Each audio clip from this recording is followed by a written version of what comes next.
Lannister. Chapter 21. Disaffected Youth. Anne. Keep the power stones coming. In the game of stones, you either win or you wait. The more power stones you offer, the faster the chapters come. Cersei Lannister Pav. Cersei grinned as she felt the leather handle of her sword soften in her sweat, her eyes tracking her opponent carefully as she dodged deftly to the side, parrying his blow and bringing her own longsword in towards his neck. It didn't hit, of course. Sir Lorik Payne had recently taken over as Master at Arms in Castle Rock, and by Cersei's understanding, he was far more fearsome than old Sir Swift, who had recently returned to his family's home at Cornfield. Not that she'd ever managed to land any particularly good blows on Sir Swift either. You're slipping today, Jaime. Sir Lorik chastised, and Cersei felt a thrill run through her, the same thrill that she always felt when someone mistook her for her brother. With a thrust, you'd have had me dead to rights. The spar isn't over yet, she said, affecting Jaime's tone with an eagerness she couldn't hide. Rushing forward, she slipped into his guard, though he changed his footwork to push her back out, forcing her back as he suddenly changed grips and knocked aside her blade with the pommel of his own. She recovered well enough though, having taken nearly as many lessons in the yard as Jaime over the 2 years since they'd started training, and she was able to bring her blade around swiftly. Fast enough that even Sir Lorik didn't see it coming. The wooden sword, for that, was what it was, glanced off of the knight's fingers, eliciting a wince from the brown-haired man, but it was quickly replaced with a proud smile. That's the third time you've managed to hit me, boy. That's the fire I wanted to see. He reached over and patted her on the back, hard enough to nearly knock her over, though Cersei was able to recover. No, that wasn't the third time Jaime had hit him, it was the first time Cersei had. Still, the smile on her face was radiant as he informed her that she was done for the day, laughing and telling her she ought to have some wine with dinner to celebrate. Cersei thought she'd take him up on that, but she had quite a bit of time before dinner, and unlike her own terribly dull embroidery lessons, Jaime often had all the afternoon to go out and explore the castle, as Sir Lorik had started giving Callum basic lessons in the afternoon after his 8th nameday. Cersei was slightly annoyed about that. Jaime, and thus her, used to sometimes get sword lessons from late morning for the rest of the day. And what did Callum need a sword for? All he did was read and play with his toys. Cersei sighed. She knew why, it was because Callum was a boy. It didn't matter that he was short and thin, or that he was better suited to sitting in a tower than fighting in the yard. No, even though everyone said he was mediocre compared to Jaime, and by their gullibility, compared to her also, he would go on to be a knight someday and Cersei would be expected to sit around chatting with her bedmaids about hair and clothes and flowers. It was infuriating. Cersei knew quite well how to do her hair, and how to pick a nice dress. She had learned it years ago, but it was as if all her teachers had just expected her to stop learning then, to be satisfied that she knew the names and ways to care for flowers. Jaime could, if she asked him, do her hair better than any of her teachers could, but every day she was expected to waste her time with them, and all she'd ever be good for was wasting time if she let them have their way. That Callum, her waif of a brother, was to be a knight while she, who was better in the yard than most of the household knights' sons, was forced to become a lady who sat about and talked about worthless things all day. It was offense, unfair. He was only being allowed to do it because of the bits between his legs, but anyone could see he was better suited for her life, and she better suited for his. If only he were born a woman and she were born a man. If she'd been born a man, she'd be father's heir as well. She was older than Jaime, he'd been born grabbing her foot and followed her out of their mother's womb after all. Mother had told her that story many times, back before the imp killed her. Cersei wanted to pull her hair in frustration, but she knew that that would show, and she couldn't have that, so instead she set off on her own through the passages of the rock. The yard was some ways away from the living quarters, a little over a mile in fact. It was set outdoors near the Godswood, on the Lion's Back, really the second summit of the mountain. It was nearly 500 feet below the main summit, where Callum's study sat up on top of the rock, and there were more than 3 dozen different passages and hallways you could take that would guide you between the two. She always liked taking the narrow stone tunnels that ran up the northern face of the mountain, with their low ceilings too short for most adults to follow comfortably. They were some of the oldest carven tunnels in the whole of Castle Rock, ancient mines that dated back to the time of House Castle, when they had built their hill fort on top of the rock millennia ago and had it stolen away from them by Lan the Clever. There were several versions of the story of how their house's mythic founder had stolen the rock from the Castleys, but all of them made her smile. In some he covered himself in butter and slipped naked through a cleft in the stone, before wreaking secret havoc on the Castleys, setting traps and causing them to fight each other. In some, he pushed many mice and rats into the walls of the rock to drive the Castleys out, and in another still, he smuggled in a pride of lions that ate the Castleys whole. Cersei's favorite, which she had heard from a couple of scullery maids in the kitchens, he had snuck into the castle and slept with Lord Castley's wife and daughters while they slept, and 9 months later the castle had been filled with blonde-haired children though none knew how it had happened.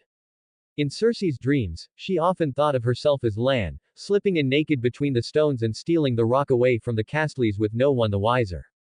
Cersei giggled at her thoughts as she passed through the ancient passages, not minding the stairs that she had lived with all her life. Indeed, she could imagine Lan sneaking through these very same tunnels, a clever Lannister bent on defeating a world of fools. In her mind, he had looked like Jaime, and thus like her. So lost was she in these dreams of adventure, that she wasn't paying much attention as she turned a corner, and with full speed knocked straight into a slightly smaller figure, walking in the opposite direction. Hoof! Cersei groaned as she lost her balance and fell backward, falling to the stone floor with a grunt as her bottom took most of the impact. She shook her head, blinking as she looked up from the ground to find herself staring at her younger brother's face. Ouch! Callum groaned. He had taken her chin right to his forehead when he'd bumped into her, and he rubbed at it with his hand. Ah! His green eyes met hers. Cersei, sorry, I didn't expect anyone to be in this passage. Callum, she saw the pained expression on her brother's face and remembered Auntie Jenna's lessons. When talking to those younger than yourself, it was best to be kind but stern. I accept your apology, but next time you should try to pay more attention, Cersei said, though her tone changed as she noticed the slight red mark that had appeared on her brother's forehead. Are you all right? Callum blinked, then pointed at his forehead. Oh, it stings a little, but it's not too bad. He rubbed at the red spot a little more and quietly let out another grunt of pain. Cersei nodded, standing up from the ground while Callum winced. This was another thing Aunt Jenna had taught her. Her brothers might get into a fight with each other someday, so it was important that she be a loving, caring person to both of them so that they'd listen to her and stop fighting when she asked. Obviously, that didn't apply to Tyrion. The imp wasn't her brother, and she doubted he'd ever be strong enough to fight Callum, let alone Jaime. Cersei moved forward with purpose, kneeling down beside her brother, she pulled him into her arms, patting his back. There, Callum, it's all right, I'll take you to Maester Eomund and we'll make it better. She held his head against her chest. I'm here for you. Callum seemed to stiffen with surprise in her arms, and she smiled. He must not have been expecting her to help him. Callum was the kind of person who enjoyed being off on his own, not like her or Jaime who liked to be with each other all the time. He probably wasn't used to anyone trying to help him or take care of him since Mother died. She gave him a little squeeze and a smile, leaning in and kissing the red bump on his forehead. All right, can you stand Callum? She asked, trying to make sure she sounded tender like she was supposed to. It was an honest question, she had never seen Callum get hurt at all before, at least not that she could remember, and he seemed very fragile. Why? Callum made a choking sound as he spoke, and Cersei felt her heartbeat accelerate. Was he that badly hurt? Still, even if he was small and thin, he was definitely a Lannister, and he forced himself to his feet regardless of how badly he was hurt, slipping out of Cersei's embrace. Thanks, Cersei, but I don't want to be late for lessons, he said, talking very quickly, and Cersei blinked in surprise even as he squeezed past her in the tunnel. Wait Callum, you're hurt. She raised her hand to catch him, but he'd already slipped past and was walking very quickly. Not enough to miss lessons, he said, in a very panicked manner. It made her wonder if Sir Lorik was being rough with him. He sounded quite scared. She watched him hurry away down the tunnels until he was out of sight.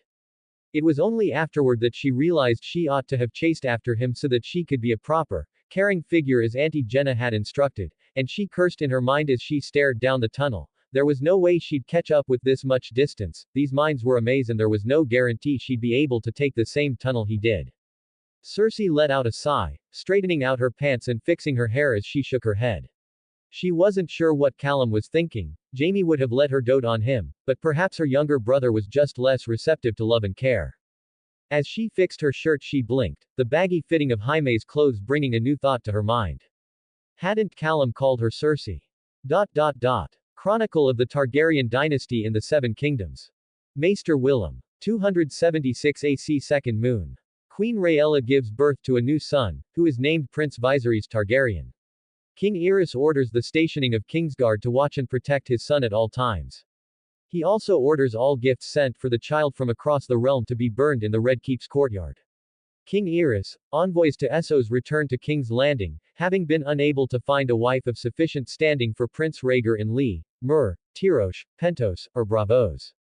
King Aerys has all of the envoys dismissed, except Esir Rogar Velaryon, who returned from Pentos with news of an information broker in the city, who claimed he could help find Rhaegar a bride amongst the old blood in Volantis. Plans for a new expedition to Volantis are put on hold due to Prince Viserys' birth. Hand of the King Tywin Lannister announces a celebratory tournament for the prince's birth to be held halfway through the year. Lannister. Chapter 22. Brotherly Bout. Jaime Lannister Pav. In comparison to his somewhat troublesome sister, his bookish and reclusive middle brother, and his deformed and Putupan youngest brother Tyrion, Jaime Lannister was the darling of Castle Rock. He was charming and quick-witted, baby-faced and cheerful, pious and generous, and proving quickly that he was a true talent with the sword. In short, he was everything that a young noble boy ought to be, and shaping up to be the golden child of House Lannister. Whenever he passed by, the servants would give him bright smiles. Lord Tywin's heir seemed to be in every way the ideal child, and he basked in that attention. Wherever he went he was like a ray of sunshine, from the kennels to the kitchens, and from the yard to the stables, everyone knew the bright young boy who would spend his afternoons exploring the castle and having grand adventures. Never mind that sometimes it was actually Cersei doing it. Yes, Jaime had indeed grown into the golden boy of Castle Rock, and he adored it. But he wanted more. It wasn't like he disliked anyone here. No, he loved sitting and playing with little Tyrion, having dinner with Uncle Kevin, and listening to Maester Eoman talk about the various wars and battles his father and ancestors had fought. He loved little Callum when he was actually down from his tower, and certainly he loved his sister most of all, but he still wanted more. At his age, Uncle Tygot was already fighting in the War of the Ninnepenny Kings. In comparison, he wasn't even a squire yet.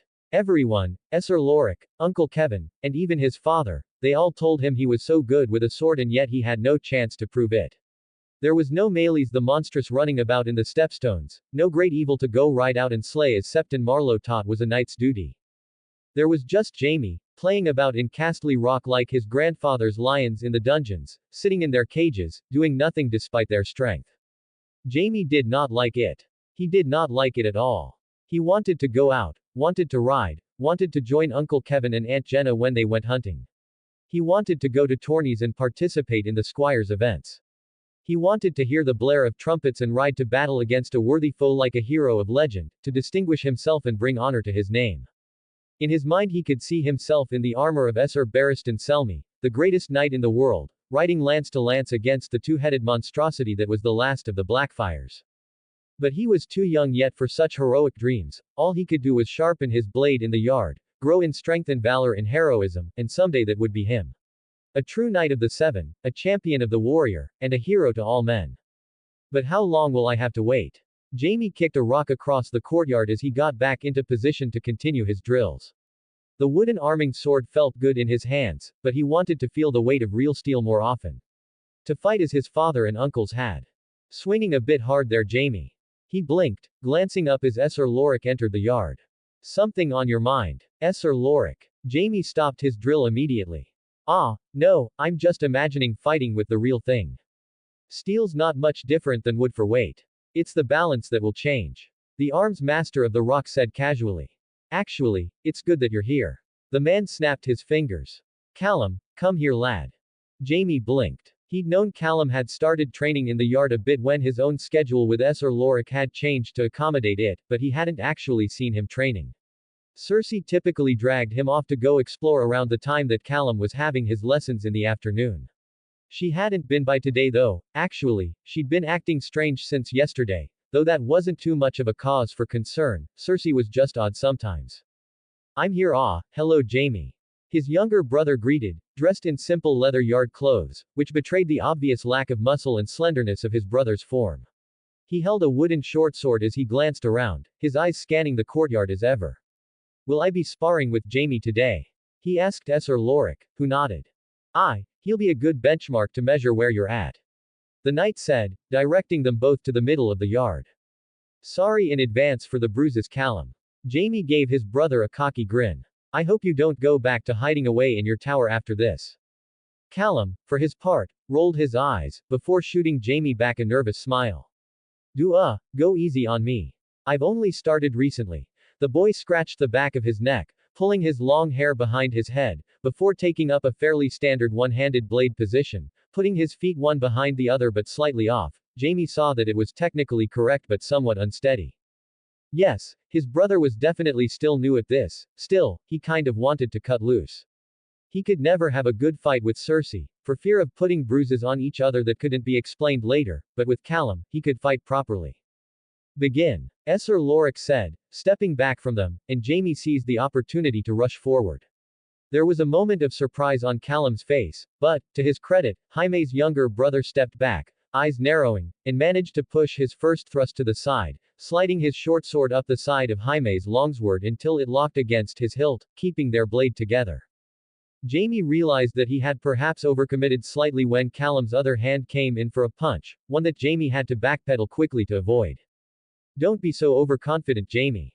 Esser Lorik added from the sidelines, as Callum's eyes were sharp now, and careful.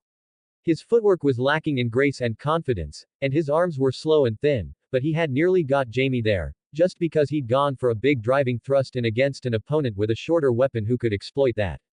It had been stupid, and exactly what he'd been taught not to do. Jaime grimaced and corrected himself. If Callum was using a short sword, then he needed to use his longsword to his advantage. His brother wouldn't be able to block his strikes effectively with something like that. He stepped back, brought his blade above his head in a ready position, and stepped forward again, slowly, more carefully, his eyes fixed on Callum's movements. Jaime tried to maneuver to just the right foot or so of distance where the tip of his longsword would be able to hit Callum, and Callum wasn't able to strike back. Callum on the other hand kept stepping backward and to the side in a loose circle, keeping Jaime just outside of striking distance. But now that he wasn't trying to win quickly, Jaime had seen it all before. He ducked in low and brought his longsword around in a huge horizontal sweep at about waist height, actually putting himself within Callum's reach to do it, but it didn't matter, because Callum had no chance of blocking it. Oh, he got his short sword over in time, no doubt, but his brother had neither the muscle power nor the weapon weight to deflect his blow. Callum's guard was crushed aside, sending the weapon spinning from his hand as the wooden sword smashed into Callum's side, sending the boy crumpling to the floor gasping in pain as his padded clothing only moderately dulled the savage blow. Jaime grinned savagely at the victory, and Esser Lorik instantly called, "Enough," putting an end to the spar as Callum gasped for air. "Well done, Jaime." Esser Lorik praised him. Jaime basked in it, even as he walked over to his brother, setting his own sword to the side. "Good fight," Jaime said, honestly impressed that his brother had nearly managed to punch him in the first exchange. "You nearly got me in the nose there on the first clash." "Hua, not as hard as you just hit me." Callum groaned out in a raspy voice, clinging to his side with his left hand even as he let Jaime help him up with his right. OWW. A few bruises are to be expected in a spar. Jaime laughed, "Surely you've learned that by now." "Esser Lorik softens his hits when he whacks me," Callum grumbled, before sighing and shaking his head. "It was a good fight though, Jaime. You're as talented as everyone says you are." Jaime felt a big smile cross his face at his brother's words, grinning ear to ear. "Well, you'll get there eventually," he said cheekily. "Of course, by then I'll be better, I'm older after all." "I'm sure you will, Jaime." Callum nodded, and Jaime paused, his smile fading a bit. "I think you'll probably be one of the best knights in all the realm," Callum said, and Jaime couldn't help but notice that though he sounded honest, there wasn't much enthusiasm in his words. "You don't sound very excited by that," Jaime said. "Don't you want to be a knight?" He tilted his head. Callum replied unenthusiastically once again. "I will become a knight, but just because it's expected of me. For you, being a wonderful knight is your dream, but it's not for me." Jaime snorted. "You sound like Cersei talking about embroidery," he said somewhat accusatorily. "Doesn't everyone want to be a knight?" Cersei certainly did. She complained endlessly that Jaime would get to go off and have adventures while she just had to sit around a castle married to some rude man. Jaime thought that maybe someday once he was a knight he'd run off on an adventure and take her with him since she was good enough with a sword. "Jaime," Callum said, "not everyone thinks the same way you do. I want to develop the Westerlands. I want to build things and lead people and improve the lives of everyone in the Westerlands and the world." His younger brother gave him a small smile. I don't have to be a knight for any of that, I just need to be a knight to make father happy. Jaime blinked. For a moment he thought he was looking at Cersei, talking about how her embroidery lessons were stupid. He felt a chuckle form in his throat as he pushed Callum away, laughing. Whoa, Callum stumbled, but caught himself. What was that for? You're just like Cersei is. Jaime laughed, grinning. Callum was only taking his lessons to keep father happy just like she was only taking her own for the same reason. Jaime couldn't help but laugh. Maybe if he told Cersei she'd start swapping places with Callum instead of him. What does that mean? His little brother asked him, but Jaime wasn't telling, walking away from the courtyard and leaving Callum to his lessons. He had to go find Cersei. She'd think this was hysterical. Chronicle of the Targaryen dynasty in the Seven Kingdoms. Maester Willem. 276 AC 4th Moon. Invitations are sent out to all major noble houses of Westeros to attend the tournament at King's Landing to be held at the Midyear Festival. Prizes are to be set at 500 gold dragons for the winner, 300 for second place, and 100 for third, fourth, and fifth place in the jousts, melee, and the horse race. Additionally, a squire's tourney is to be held alongside it, with the two tourneys broken up as the King's Tourney and the Prince's Tourney, respectively in honor of Prince Viserys' birth. The Prince's Tourney will use blunted weapons and be for boys aged 10 to 15. Lannister. Chapter 23. Holy Word I.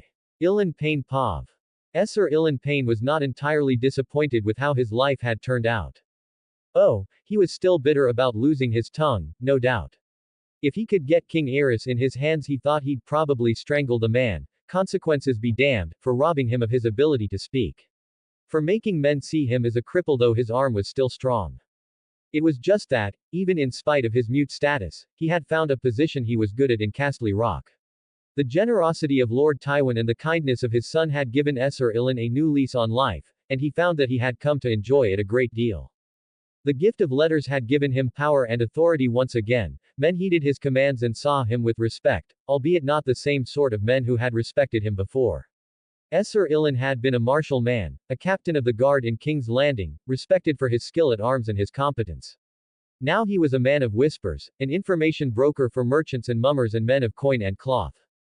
It hadn't been a change he particularly desired or pursued. He would have preferred to establish the network young Callum asked him to build out of knights and guards and men at arms. They were the sorts of men he knew best after all. Easy to motivate and easy to lead, but they also couldn't read. Thick-headed sorts, it would take them years to learn to read his orders even if they were motivated to do so. It has taken Ilan a year to learn his letters under young Callum's daily instruction, and he had been a very motivated student for understandable reasons. So Ilan had been forced to establish his network through men who could already read and write, merchants and accountants and septons and septas.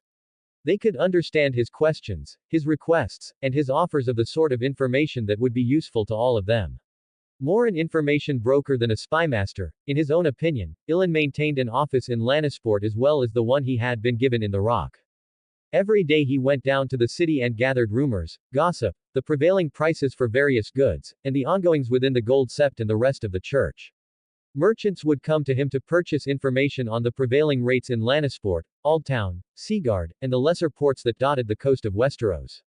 In turn, they would share their own knowledge on such matters and any gossip they had heard in other ports. Septons and occasionally septas meanwhile came to hear about and share news of open positions within the church, and in other gossip, jockeying about in their own little political games. He doubted the usefulness of such information, but he recorded it all because young Callum had asked him to. The men of the church seemed quite eager to talk as well. Ilan thought that most of them adored the sound of their own voices. It was remarkable too how little Lord Tywin seemed to care for all of it. Tywin had been a bit surprised when Ilan had first told him that young Callum had offered to make Ilan his spymaster, but after he saw what Callum had Ilan doing the Lion of the Rock had simply chuckled and told him to make sure his son didn't end up in trouble because of it. Of the two, young Callum was far more involved, always making suggestions and seeking to improve the effectiveness of Ilan's intelligence collections. Indeed, the little lion had a quiet finger to the pulse of his affairs. He had suggested the addition of a small tavern and bakery to expand his office in Lannisport, so that men would come in the mornings to talk and eat bread, and men would come in the evenings to talk and drink ale. It had substantially increased the number of merchants stopping by and had even turned a bit of a profit in its own right. Strangely though, the boy had rebuffed him when Ilan had suggested hiring whores.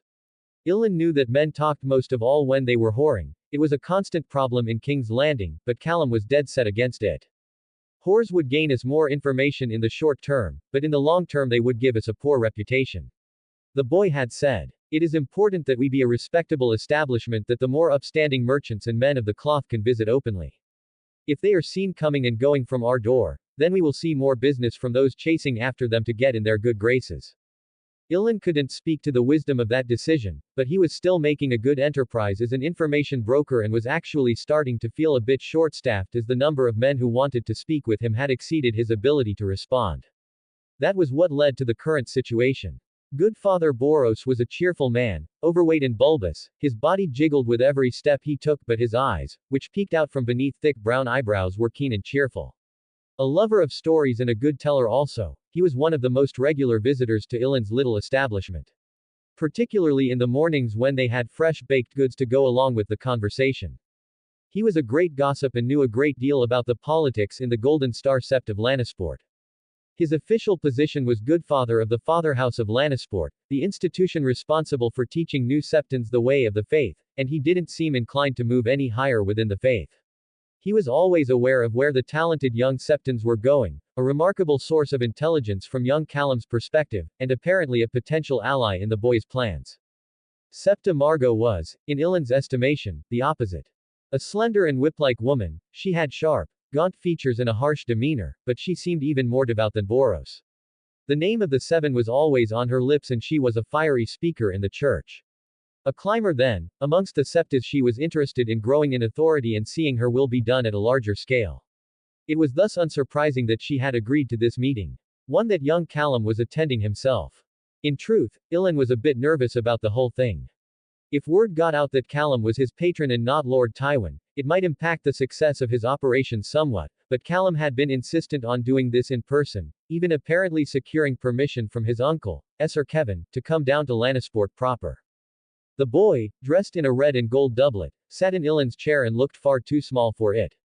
Beside him was a pile of leather-bound books he'd brought down with him from the rock, all stacked in 4 neat pillars on the desk. Ilan considered asking what they were but decided against it. He was sure they'd come up in the meeting at any rate. Septa Margot was the first to arrive. Walking in quickly, the narrow woman glanced around, turning to greet him as her eyes worked over the room, drinking in everything in sight. Sir Ilan, she said, her eyes turning down to the boy next to him. A child. Who's this then? Ilan held up the notepad he always carried with him, scribbling out, Callum Lannister. Lord Tywin's son.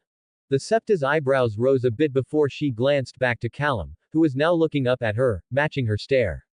HMMPH, I would have mistaken you for a girl.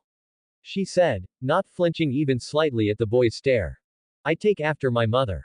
Callum replied coolly. Sit down already. You're blocking the door. Ilan's hand reflexively went towards his sword as her eyes narrowed at the boy, but she was just being spiteful, as she did move to sit. Lordling or not, boy, I hope you don't waste my time. Now, Margot, no need to be rude. Good Father Boros's cheerful voice echoed from the hall, and the large man followed after it, squeezing past the door into the room. Good day, Sir Ilan, good day, he squinted at the boy behind the desk. Young Jamie. He guessed. Ilan chuckled. Good try. He's my elder brother. Ah, young Callum then. The Septon nodded, dropping himself into a seat uncaring of the pitiful groan the wood gave out beneath him. I don't suppose you'd care to explain why Sir Ilan arranged this meeting between us. Boros sent a respectful nod his way that made Ilan puff up a bit with pride. The recognition of men like Boros was nearly as good as the recognition of his fellow knights had once been. Indeed, I won't waste your time. The boy smirked slightly at Septa Margot, who rolled her eyes. Here. He stood up. Each of you can have one of these, a gift from me to you. The boy carried over a pair of books from the stack to each of them. Boros promptly flipped his open, not even surveying the blank cover, and his eyebrow rose almost up to his somehow not receding hairline. The 7-pointed star? He asked, glancing back up at Callum with a calculating look. What do you mean by this? Do you seek to join the church? I dare not think my father would allow that, Callum replied, and Ilan knew quite well he was correct. If nothing else, a vow of celibacy would rather ruin Tywin's potential alliance with Dorne. But I do hold to the 7, and I wish to live a good life in the faith. Do you notice anything about those books? Boros began to read, his eyes tracing the pages rapidly, but it was Septon Margot, who had been quieter, that spoke next. The letters are odd. Regimented. The lines are incredibly neat and consistent, and they're the same on every page. She paused for a moment. Either this was copied by the steadiest hands in Westeros, or else it wasn't written by a man at all. Lannister. Chapter 24. Holy Word 2. Ilan Pain Pav.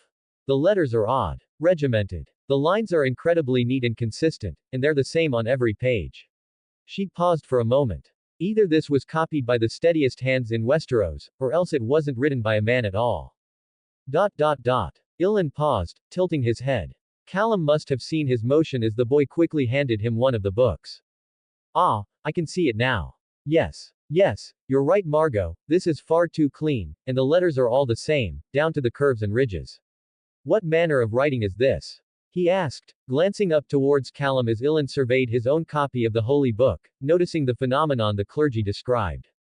You are correct, Septa Margot, these were not written by a man.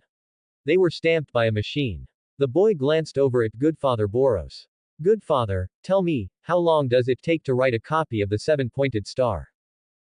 Oh, for a good scribe about 8 months. The large man was holding the book up at a side angle and squinting. Stamped, you say? Like a trade seal but with ink on paper. A bit more complex than that, but yes. The boy paused. I, and 3 servants, created these 20 copies in the past month. The last, Boros sputtered suddenly, and Ilan was amused as the Goodfather's eyes seemed to bulge out from beneath his eyebrows. Septa Margot stood to her feet in an instant, ramrod straight. A month, you said. A month. She rushed forward, picking up one book after another, flipping through them with shaking hands to confirm they were all full copies. A month. A month. She whirled, grabbing Callum, who had until then been looking smug by the shoulders. The boy seemed shocked as she held him there, her eyes blazing. Tell me, boy, this stamp, no, this method. It is yours, yes. Callum blinked. Ah, Eris, I made it. The idea just came to me one day while I was working on. It came to you? She asked hurriedly, sounding more excited by the moment. Ilan almost moved forward to stop her while Goodfather Boros just sat there looking baffled. It came to you when? In a vision. A dream. To suppose it was a vision, Callum said, blinking as the wiry woman's face was almost against his. Really, it was more of a memory, like I've always known it somehow. The boy blinked, and then Ilan thought he saw a look of realization cross his face. A vision sent by the smith. The Septa cried. A miracle of the 7. Goodfather. Goodfather, do you hear this? I don't know if it's. Callum tried to reply, but the woman just drowned him out, faith blazing in her eyes. Boros for his part shook off his surprise. Well, it certainly does sound like a miracle if these were truly all made in a month. He glanced over at the pile of books Margot had been pawing through. Can you make more of these, young Callum? Ilan glanced back to his master, who seemed to be fighting off a bit of shock, his expression eerring with itself. Somehow, he knew this wasn't how Callum had seen this meeting going. For Ilan's part, he didn't see the big deal. So he could make copies of the 7-pointed star faster than Septons could. That would just mean more Septons coming around and gossiping, wouldn't it?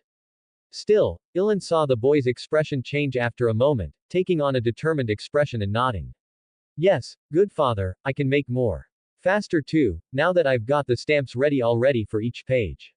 He paused for a moment. I feel it's hard to say, but I feel as though I have a bit of a holy mission. Go on, child. There's no need to be embarrassed about such things. Boros was up from his chair and at Callum's side far faster than Ilan had ever seen the man move, putting a hand on the boy's shoulder. Margot meanwhile seemed to practically be vibrating. A holy mission, born of a miracle. She said eagerly. Speak, child. Speak quickly. Easy, Margot, Boros started to correct, but Callum shook his head. No, it's fine, I just thought this would be harder to convince you both of. I had prepared a whole argument. The boy paused. I feel I have a holy mission to give a copy of the 7-pointed star to every household in the Westerlands. Callum turned his eyes up towards Boros, and then over to Margot, who had stilled rather suddenly. I don't know how much my father will be willing to fund, if any at all, and I don't know how much I will be able to do on my own. That's why I asked Ilan to bring you here, that's why I mean to ask, will you help me? Oh Boros started to speak but was quickly cut off by Margot. Of course we will. The Septa said, her voice impassioned. It is the seven-faced God speaking through your voice, child. We would be fools and heathens to turn our backs on such a miracle. The fire in her voice seemed to give even Callum pause, as he looked up at her nervously. A miracle wrought to bring all men closer to the seven. A wonder upon the earth. Ilan could swear there were tears in her eyes. Glory to the Smith and the Seven. That I should be among the first to hear of this holy mission. She turned her gaze to Callum, her normally stern expression split in a smile from ear to ear. You, child, who were blessed by the Smith with this vision, have no shame, fear no embarrassment, for we will see the mission that rings in your ears carried out, in this have faith. Ilan had to admit the speech was inspiring, mostly by the sheer passion in the woman's words, her eyes wild and bright.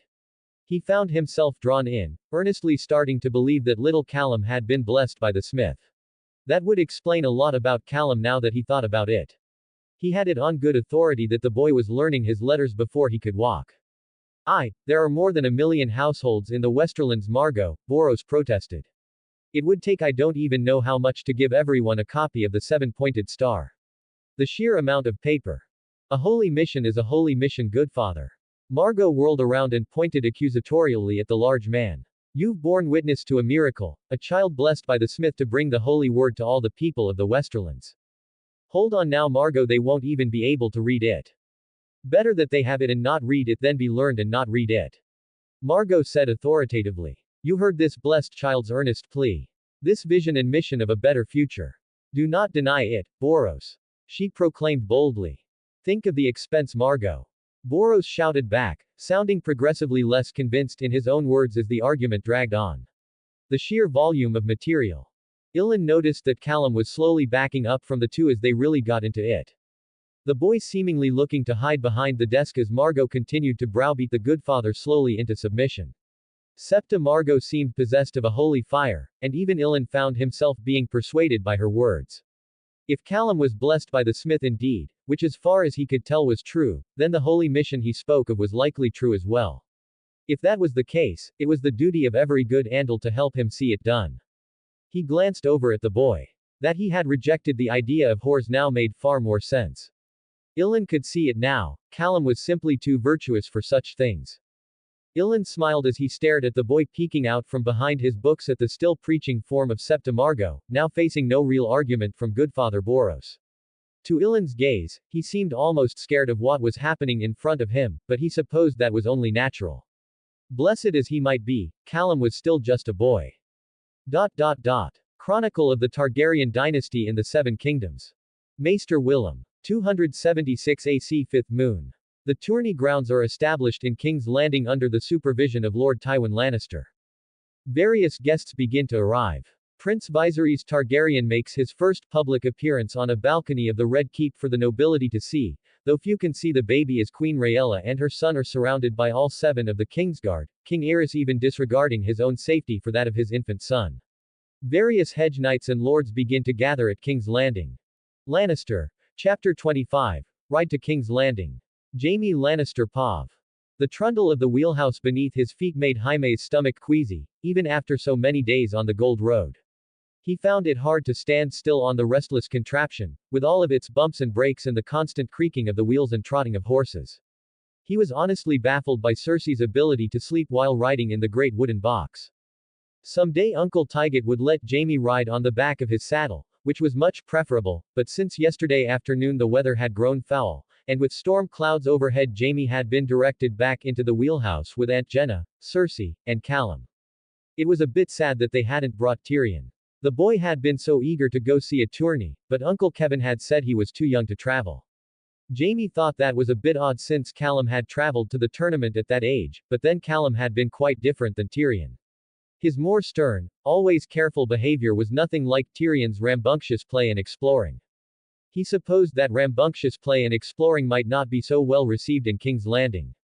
Jaime glanced over at his sister, who was comfortably listening to one of Aunt Jenna's stories about Uncle Emmon and his rather bumbling attempts at being Lord Temper.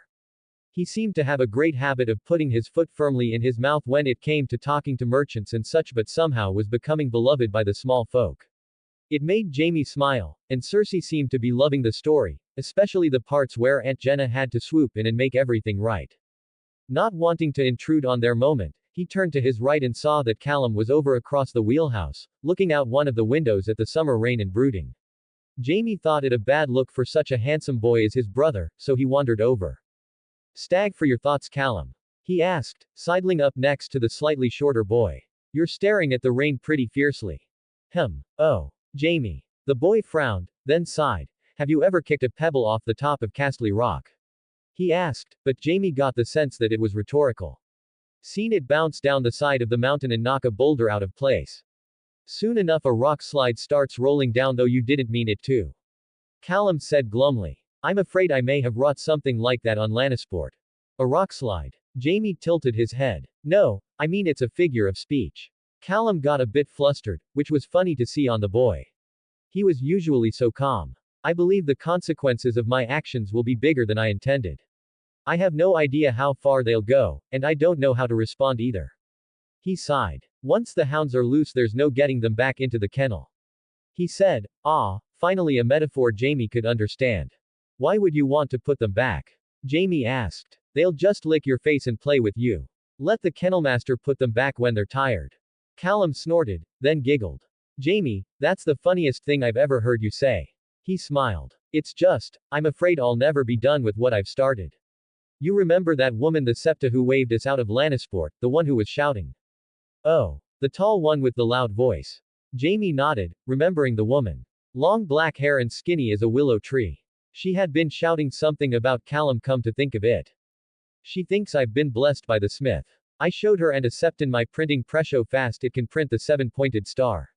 The boy said, frowning as he rubbed his arm. She thinks I've been blessed by a miracle. I told her I wanted to give a copy of the 7-pointed star to every household in the Westerlands, and, well, I really put my foot in it. I called it a holy mission and she took it literally. Callum sighed. I fear where it will go. A miracle. Jamie raised an eyebrow. From one of the toys you've got up in your study. Not a toy and it's in the lower castle now. I set up a workshop and things. Callum frowned back at him for calling his toy a toy. It can make copies of the 7-pointed star far faster than any scribe. So you want to give a copy to all the small folk? Jamie asked. They can't even read. But they can learn. That's not the part I'm worried about. Callum looked a bit grim. Matters of gods and demons scare me. Leaving your study scares you. I'm sure it'll be fine. Jamie teased. If anything it sounds like a good thing to be blessed. I'd like to be blessed. No, I mean obviously it's good to be considered blessed, but I never wanted it to be seen as a miracle, Jamie. Callum looked down. This is spiraling well outside of my control. I don't like it. Jamie looked at his brother and smirked. You know, you ought to be grateful if a septa says something is a miracle. She probably knows more about the 7 than you. Jamie said confidently. You should just accept the praise. Now it was Callum's turn to smirk. You certainly do like your praise, Jamie. Of course. Jamie nodded cheerfully, ignoring his brother's sarcasm. It suits me. Callum chuckled and shoved Jamie away, which Jamie took as an opportunity to shove back, and soon they were roughhousing cheerfully until Aunt Jenna intervened. If you want to fight each other then you can go do it out in the rain. She said sternly before her expression softened. If you do I'll put a stag on Callum. He's meaner. Jamie couldn't believe it, betrayed by his own auntie. Surely it'd be a better bet on Jamie auntie. Cersei said, sounding indignant. Callum's too girly to fight. Jamie smiled. His angel of a sister would always rush to his aid. A stag on Jamie. As if you'd know anything about what's girly. Troublesome niece, their aunt chuckled, her words making Cersei blush. Anyway, I don't think Callum would win for sure, but he might if he poked Jamie in the eyes.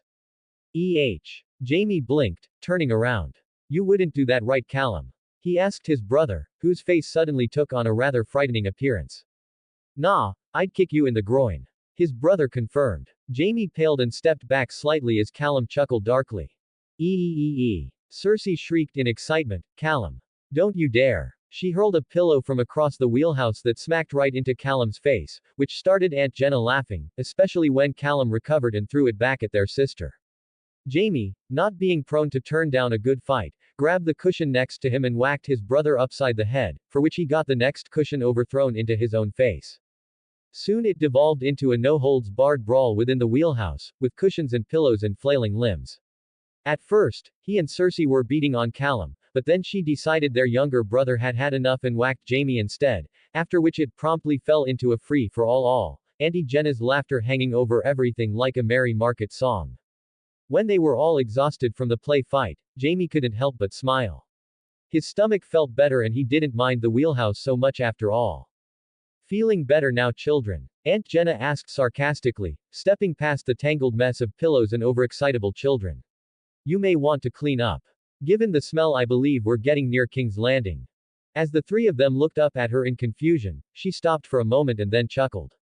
What I mean to say is that you may want to be presentable when you meet your father. Three childish pairs of green eyes widened, and Jamie felt a shiver run down his back. Yes, definitely, presentable was good. Now where did he put his comb? Lannister. Chapter 26. Tourney Preparations. Tywin Lannister Pav. The Lion stood on a balcony in the Tower of the Hand, waiting for his siblings and children to arrive as he tapped his fingers along the railing. He was actually in quite a good mood, though you wouldn't know it from his perpetual frown. His job had grown far easier as of late, after Prince Viserys' birth that is. While the king had been incredibly paranoid over the safety of his infant son, he had seemingly forgotten his typical paranoia against Tywin as a result. Additionally, finally having a child that wasn't stillborn and seemed likely to live past his infancy, had generally improved the king's mood greatly. He was still sour and bitter and increasingly visibly aged, but Aerys was acting as a better king now than he had in years. Tywin couldn't bring himself to think of him as a friend anymore, not after years of insults, mockery, and paranoia, but Aerys was at least tolerable these days.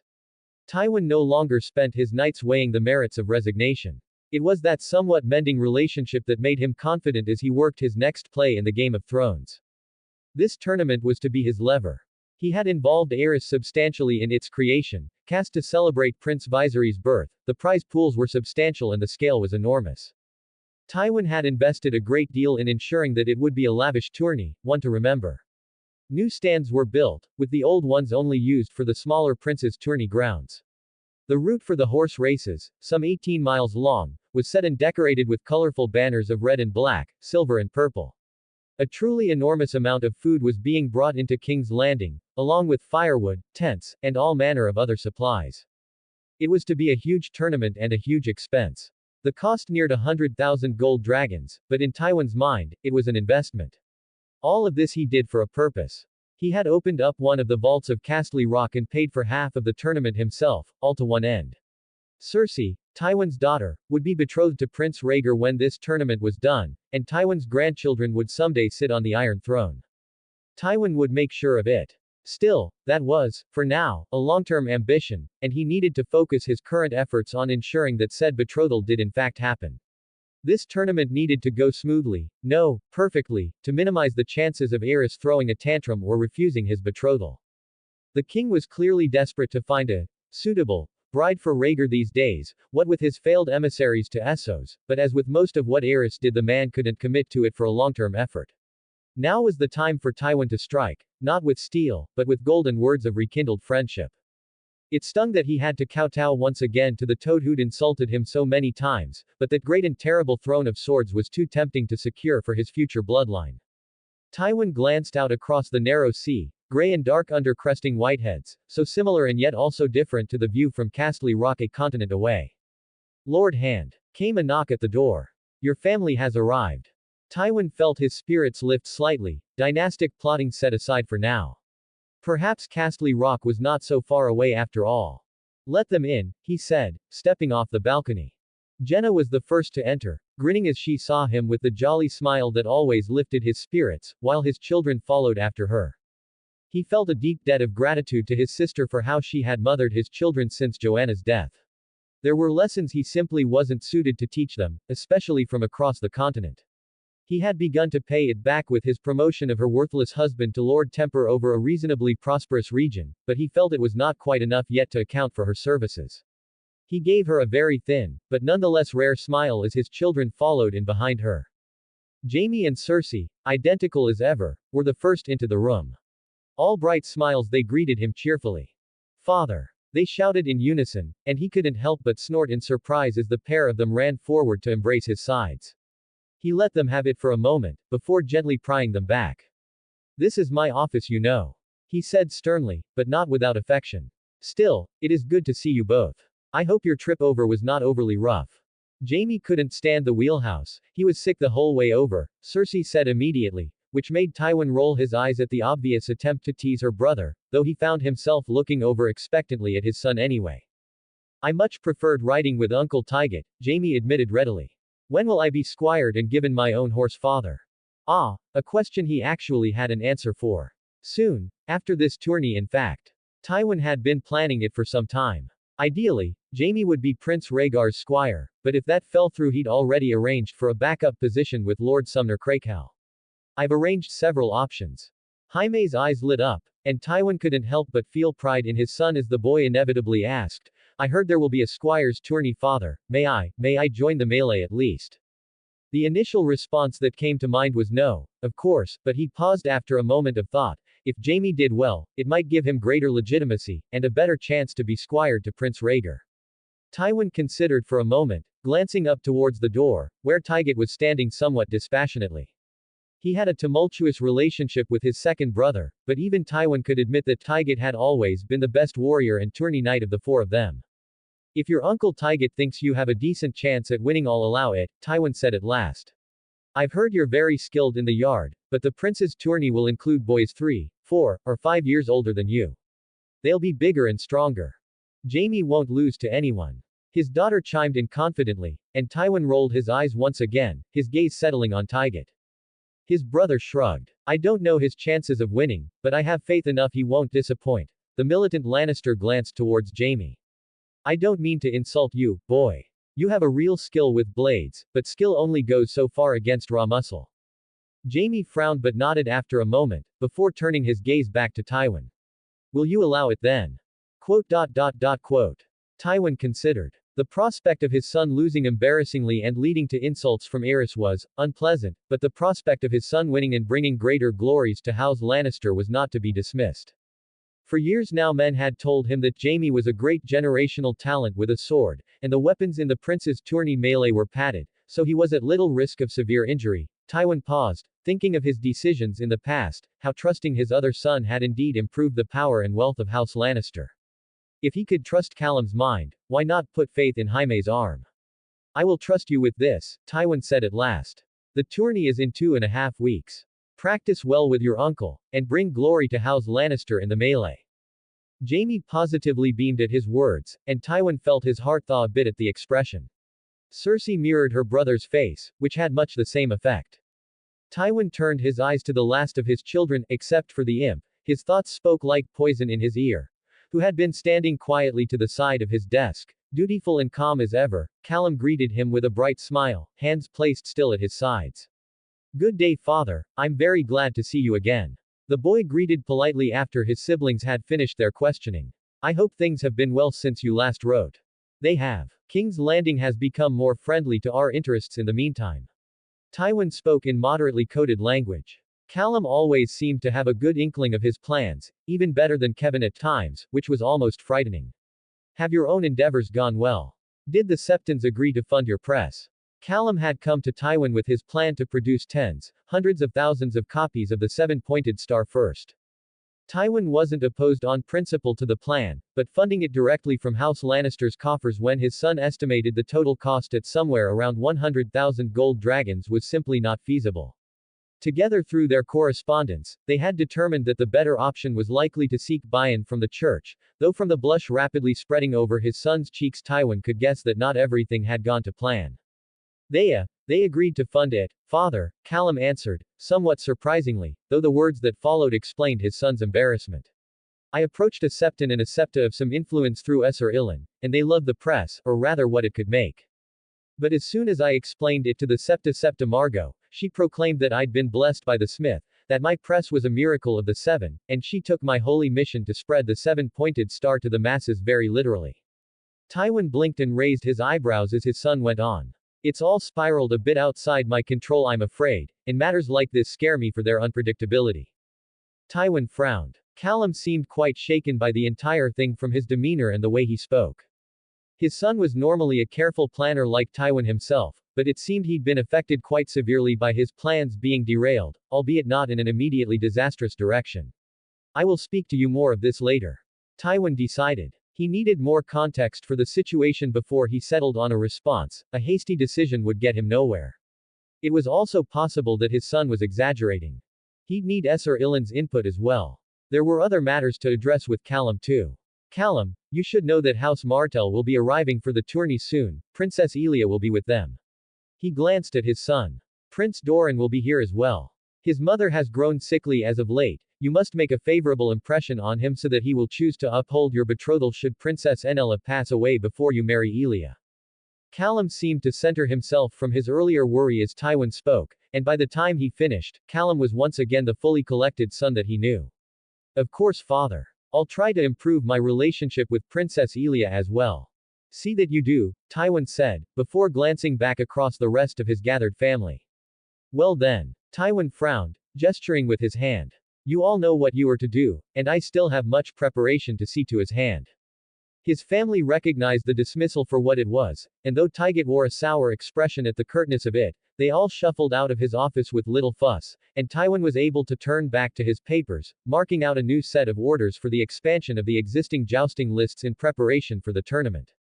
Yes, everything was running smoothly, and House Lannister had a great deal to look forward to. Lannister. Chapter 27. In the Merchant's Manse. Elia Martell Pav. She had never been to King's Landing before, and Elia could honestly say that she would rather not have come. Not just because of the unpleasant smell or the squalor, but because her mother lady was sick in bed at home, perhaps ready to pass on even in the few weeks they spent away for this tourney. Had it not been for the politics of the entire situation, she would have stayed with a baron in Dorne. She glanced over at her brother, seated across the room from her. He placidly ate grapes from a bowl beside him, spitting the seeds into another, next to it. Doran's expression revealed little, but she knew he was just as displeased to be here as she was. Of all of them, he had the closest relationship with their mother. Politics, Elia sneered in her mind before returning to her book. It was a truth that brought them away from their mother's deathbed. For Doran, this tournament was a chance to introduce himself to the High Lords of the realm and the king, before he became Prince of Dorne proper. It was no small matter, and Mother, in one of her more lucid moments, had insisted that Doran come. That was what really sealed it. As for Elia, she came because of the specifics of Lord Tywin's invitation letter, and more importantly, so that Doran wouldn't be alone. Her brother was the type to take everything onto himself and say nothing to anyone, but she could see that the stress of being alone in a nest of vipers like King Aerys court while his mother died 1,000 miles away would be a terrible injury for him. Better that she be here with him to share that burden. The two of them and the small group of servants and household knights they'd brought with them had rented out a merchant's home on Rainey's Hill for the duration of the tourney. It was relatively small, certainly compared to Sunspear or the Water Gardens, but it was nicely furnished and clean, and it kept them above the stinking bowels of the lower city where all the waste washed down from the 3 hills of King's Landing. Out the window was a view up the slopes to the colossal wreck of the Dragon Pit, the ruined structure a perpetual reminder of the devastation of the Dance of Dragons a century ago. Elia. Doran's voice broke her from her musing. Are you going to go visit the Lannisters? She turned back around to look at her brother, not at all missing the instruction to do so hidden behind his question. When I've settled in properly. She said. In truth, she wasn't exactly eager to see them again. It wasn't that she disliked any of them really. Even the prickly Lord Tywin hadn't been rude to her, but she just couldn't be happy with a betrothal to a child, even a clever one like Callum. Doran sent her a look, an unimpressed look that said, I know what you're thinking, Elia. It was a look he had inherited from their mother and one he had been using increasingly frequently of late. And when will that be? Doran. Elia protested, at least let me put on my makeup and tidy up before you push me out the door into the lion's den. That lion's den is the Tower of the Hand, and Castle Rock as well, Doran said calmly. It is a good thing to be welcome in both of those places. Good for Dorne maybe, and good for House Martell. Elia snapped. Good for mother's friendship with a dead woman. I will do my duty, brother, but don't ask me to be so eager. She frowned. You would feel the same if you had to marry a woman half your age, I know. There might be some old men who enjoyed such things, but Elia did not think her brother was one of them. Melario is 7 years younger than I am. Doran stared right back at her, placid as ever. Callum is 10 younger than you. The gulf between you will close as you grow older. And spend my youth changing his diapers. Elia growled. She was exaggerating, she knew. The rather intense and intelligent boy she had met at the Rock would not be that dependent upon her, but he also was nothing like what she wanted in a husband. I will be your age before we will be close to equals Doran. Her brother frowned but didn't correct her. Instead, he simply said, it's mother's wish, and breaking a betrothal with Lord Tywin's son would be dangerous. Every mummer in the Seven Kingdoms can sing of how that man pays his debts. I know. Doran, I know. I've heard it all. I believe it even. But don't ask me to be happy. Don't ask me to be eager. Elia was shouting now, her blood running hot, made worse by her brother's seemingly unshakable calm. Elia, Doran started tenderly, but a knock on the door distracted them. Prince Doran, Princess Elia. One of their servants, Buko, called without opening the door. Callum Lannister is at the front door. Elia felt the wind drop out of her sails all at once. Robbed of her decision to delay the meeting by the arrival of her young betrothed. She could only sigh in defeat. Doran looked about to speak but she interrupted him. Give me a few minutes to get tidied up at least, Doran. She asked, letting her discomfort bleed through her tone. Doran blinked, but then nodded, standing up. I will go meet him at the door then. Her brother gave her a sad smile and then walked down into the hall, the door swinging behind him. Elia grimaced as she watched him go. She was still rather angry with her brother. Walking into her room, she immediately went over to the polished silver mirror on the wall and began to apply her cosmetics. It was a routine that had long been drilled into her these days, aided ironically by Doran's wife Melario. The Norvosi woman had a very sharp eye indeed for this sort of work, which wasn't surprising. The Norvosi highborns were famed for their cosmetics, and their wigs as well. Since all the women shaved their heads in the city, wigs were commonplace accessories. Once she felt she looked reasonably presentable, Elia fixed her dress and headed to the door, descending the plain but well-made wooden steps to the front parlor, where her future husband sat conversing with her brother. Actually wasn't a bad trip at all. We steered well clear of Shipbreaker Bay and had clear skies the whole way, Doran said cheerfully. Was your trip from Lannisport unpleasant? Not especially, though it rained the last few days to King's Landing, Callum replied, smiling softly. It wasa, Princess Elia. The blonde boy hopped to his feet in greeting, giving her a bright and cheerful smile. It's good to see you again. Callum. She glanced around. Aside from a fearsome-looking knight in Lannister colors by the door, he seemed to be alone. I did not expect you to come so soon, that is, I expected to visit you in the Red Keep. She corrected herself quickly. The Red Keep isn't worth visiting. The Tower of the Hand is overcrowded as it is, and the castle is an unpleasant maze of secret passages and spiky decorations that catch on your clothes. Callum said quite quickly, and Elia was left blinking in surprise. Surely it's not that bad. She said after a moment. It certainly looked imposing from a distance. Perhaps you're just too used to Castle Rock. She teased gently, and the boy smiled again. No castle needs 1,000 secret passages. The Red Keep was made by men who feared everything, while Castle Rock was made by men who, perhaps unwisely, feared nothing. Callum smirked, the expression almost comical on his girlish face. Castle Rock has 10,000 passages, but they're not secret, we've just forgotten about many of them. I'm not entirely sure there's a difference, Doran replied, raising an eyebrow and chuckling slightly, while Elia could only sit down across from the two of them and rub her forehead. On to different matters though, who do you think will do well in the tourney? Doran asked the boy, and Callum's eyes lit up. I don't know about the king's tourney, but I'm sure my brother will win the prince's tourney.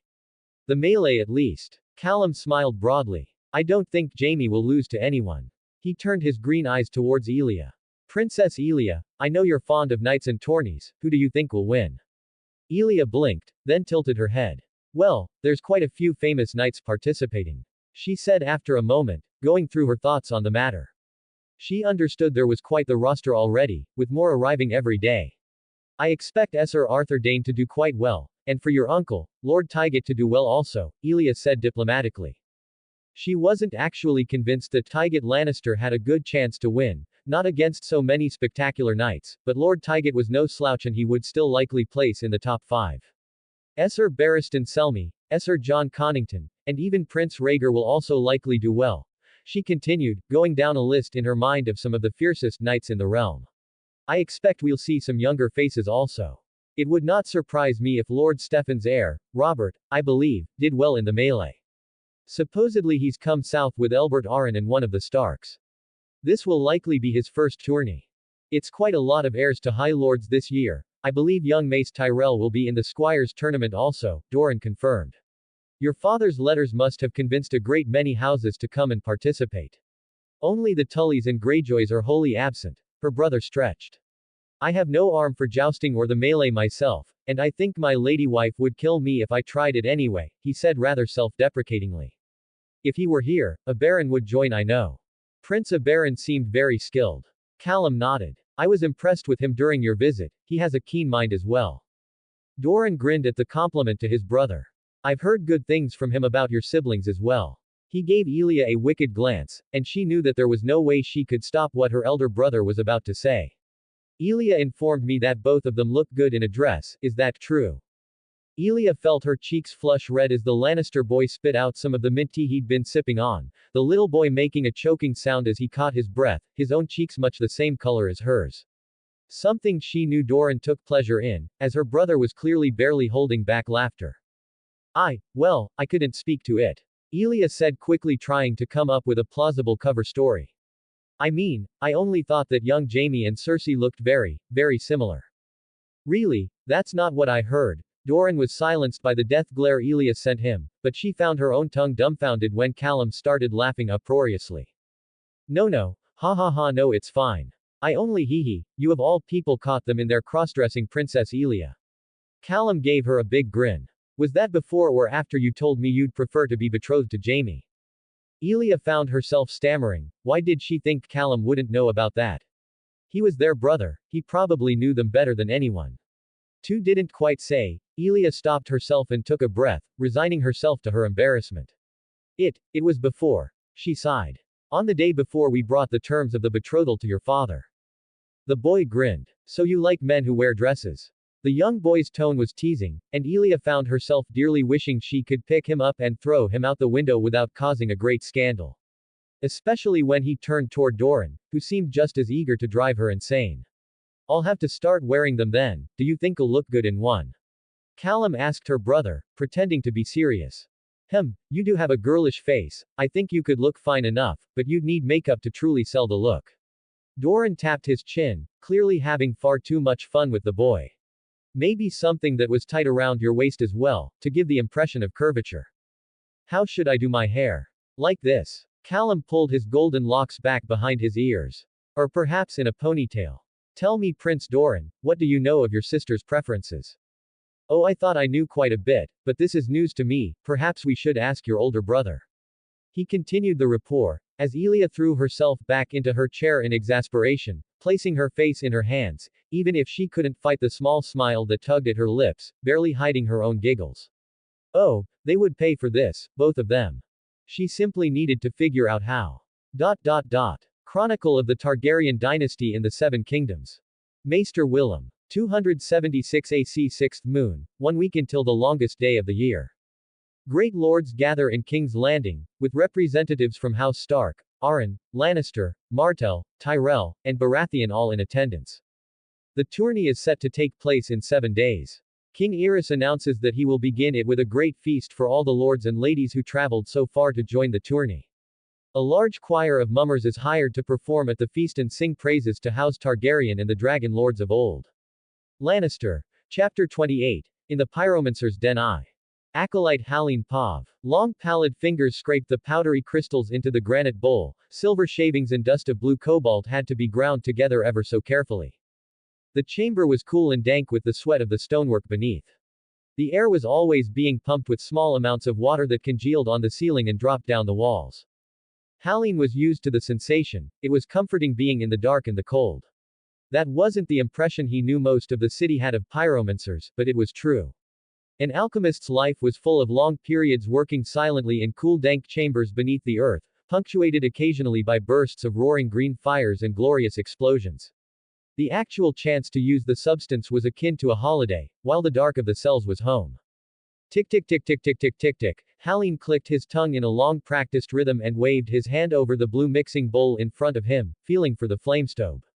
It was a sensation that only a true student of pyromancy could hope to look for or to find. It was an ancient magic, one passed down from even before the Valyrians mastered their 14 flames, or so the old tomes of the order said. Its origin was not quite known, but men thought it had come out of the Far East, from a Shire Stagai, or the first city of Kadath. The sorcery was as old as men themselves, perhaps even older. Whatever the truth, the old spell let the user perceive the potential fire that a given mixture of the substance could create. The potential had many names: flamestove, ploghiston, permethrin, flammum, and more, for there was always some clever pyromancer who wished to leave his own academic legacy in the art, but it was all the same sorcery. Halin continued to click his tongue as he felt around the properties of the mixture before him. Its potential flickered at the edges of his senses, like an insect crawling in his hair, or a surface separated from his fingertip by the width of a blade of grass. It was an imprecise feeling, a tingling here and there, sometimes merely a figment of the imagination, but others all too real. The magic had been stronger, his grandfather had once told him, when the Targaryens still had their dragons, and stronger still than that before the doom of Valyria, but Halin wasn't sure if he trusted the old man's words. The old so often lied to the young. Whatever the case, the spell only gave him a distant sensation. Only long application and careful effort let him now establish the contours of exactly how potent this batch would be. It was an arduous process, but one that he had been learning since he was a child. These days, it only took him a few minutes of focus to understand the potential fire in his mixture and to assess whether he needed to add any more of the component parts to bring it to the correct ratio. He was in the midst of determining just how much more cobalt was needed when a knock at the door of the cell he was working in broke him from his thoughts. Halin. Jace, another of his fellow acolytes, called from the door. Halin, there's a problem. What is it? Halin wiped the sweat from his forehead, marching over to the door after carefully placing down the bowl of cobalt dust on the stone table where he did his work. He pulled open the heavy oaken door, which was soaked with water every morning. What's going on, Jace? Did someone light themselves on fire? No, not like that, we've got a visitor, Jace said quickly, the short man's eyes darting back and forth. Anna, noble, visitor. Halin blinked. A customer then. I take it none of the wisdoms are here. He asked, but he already knew the answer. Jace, coming to him, said as much. No, they didn't come in today. Halin sighed, going to wash his hands in a basin of water and dry them with a rag. All right, he said, fixing his thick black cloak and sighing. Did they say what their name was? Callum, I think it was, Jace said quickly. Was a young boy accompanied by a knight, probably a lord's son, here for the tournament. Oh, a potential aspirant. Halin smiled. Every now and again the third or fourth sons of lords would come to join the pyromancers. They were looked down upon by many as wizards and charlatans, but on the other hand, one didn't have to be chaste to be an alchemist, not like the maesters or clergy, and it still gave some level of status. Halin nodded. In that case, it would probably be best if he took his time answering, to confer an air of superiority to the guild, maybe bring out a bit of wine from their somewhat sparse cellar. Did you catch their house? He asked. There were some that would need to be handled differently from others. Lannister, I think it was. They're the ones with the lions, right? Halin blinked again, then started walking faster. It probably was only one of the Lannister side branches. Seven knew there were 100 cadet houses, but one thing that held true of nearly all of them was their wealth. It was quite possible that such an aspirant could be a boon to the order. He reached the Hall of Iron Torches, which served as the entrance hall to the guild house, at a hurried pace, seeing the knight and the boy standing next to him in one corner. He nodded his head in greeting. My Lord Lannister, good sir, I apologize for the wait. Halin put on his best winning smile, though his wife always said that his pale skin made his smile look ghoulish. My name is Acolyte Halin, and I welcome you to the Hall of the Honorable Guild of the Pyromancers. Good day to you, I appreciate the welcome. The boy nodded, while the knight stood by stoically, his eyes scanning the room carefully. I'm here with Sir Clegane, here to ask for a tour, and to understand the capabilities of the guild a bit better. I'm potentially interested in your services. Halin blinked again, recalculating for a third time in as many minutes. This boy might be a customer after all. Of course, my lord, I'd be delighted to give you a tour of our guild hall, and to inform you of the services that a skilled alchemist can provide. He bowed slightly. You are currently standing in the Hall of Iron Torches. Here, on special occasions, the many torches you see on the walls are lit with the substance, that is, wildfire, and cast marvelous emerald reflections off of the polished black marble of the floors, columns, and walls. Halin left off that if they'd known a noble was coming to visit they would have lit the torches up, but the substance was simply too expensive to waste having them going every day. Interesting, how much is inserted into them and how long are they kept burning by it? Are they more or less efficient than candles? The boy asked, and Halline smiled. Ah, this was the type of question he could answer. A tablespoon of the substance burns for about 3 hours with a light much brighter than a candle's. Only, it is a very hazardous sort of fire, so I would not recommend it to say, light a study at night. Does it consume the air around it when it's burning, like a normal fire? Halline turned his gaze towards the child, raising his eyebrows in surprise. Yes, yes it does, you're a very clever lordling, aren't you? Have you considered joining the guild? He asked honestly. While many men would notice the way fire loved to breathe if they paid any attention to it, very few actually did unless they were a blacksmith or such. The substance is a fair bit less hungry for air than the fire you'd find in your fireplace, however. Only parts of it need to breathe. I suppose I wouldn't be opposed to it in practice, but my father would likely object. He'd see it as below my status. I doubt my betrothed would love it either. Oh, actually we don't have any vow of chastity, we're not maesters. That part of the speech always got the initiate's attention. In the end, we are a guild of skilled practitioners of alchemy, not some stuffy old men reading books. Unfortunately, this particular Lannister seemed unimpressed by his words. I really doubt that they'd be happy with it anyway, he said, giving Halline about as polite a no as he could expect. However, I am indeed interested in the potential uses and capabilities of the substance, as you call it. Please, let on. Right. Halline nodded. Well, the rest of the guild is broken up into 3 parts, if you'd like to see them. There is the library, the vaults, and the cells. I would be happy to take you on a tour of any of them. I'd like to learn more about the substance, how it behaves, and how it interacts with other materials. The Lannister child said, and Halline caught a glimmer of something greedy in his green eyes. Would the library be best for that?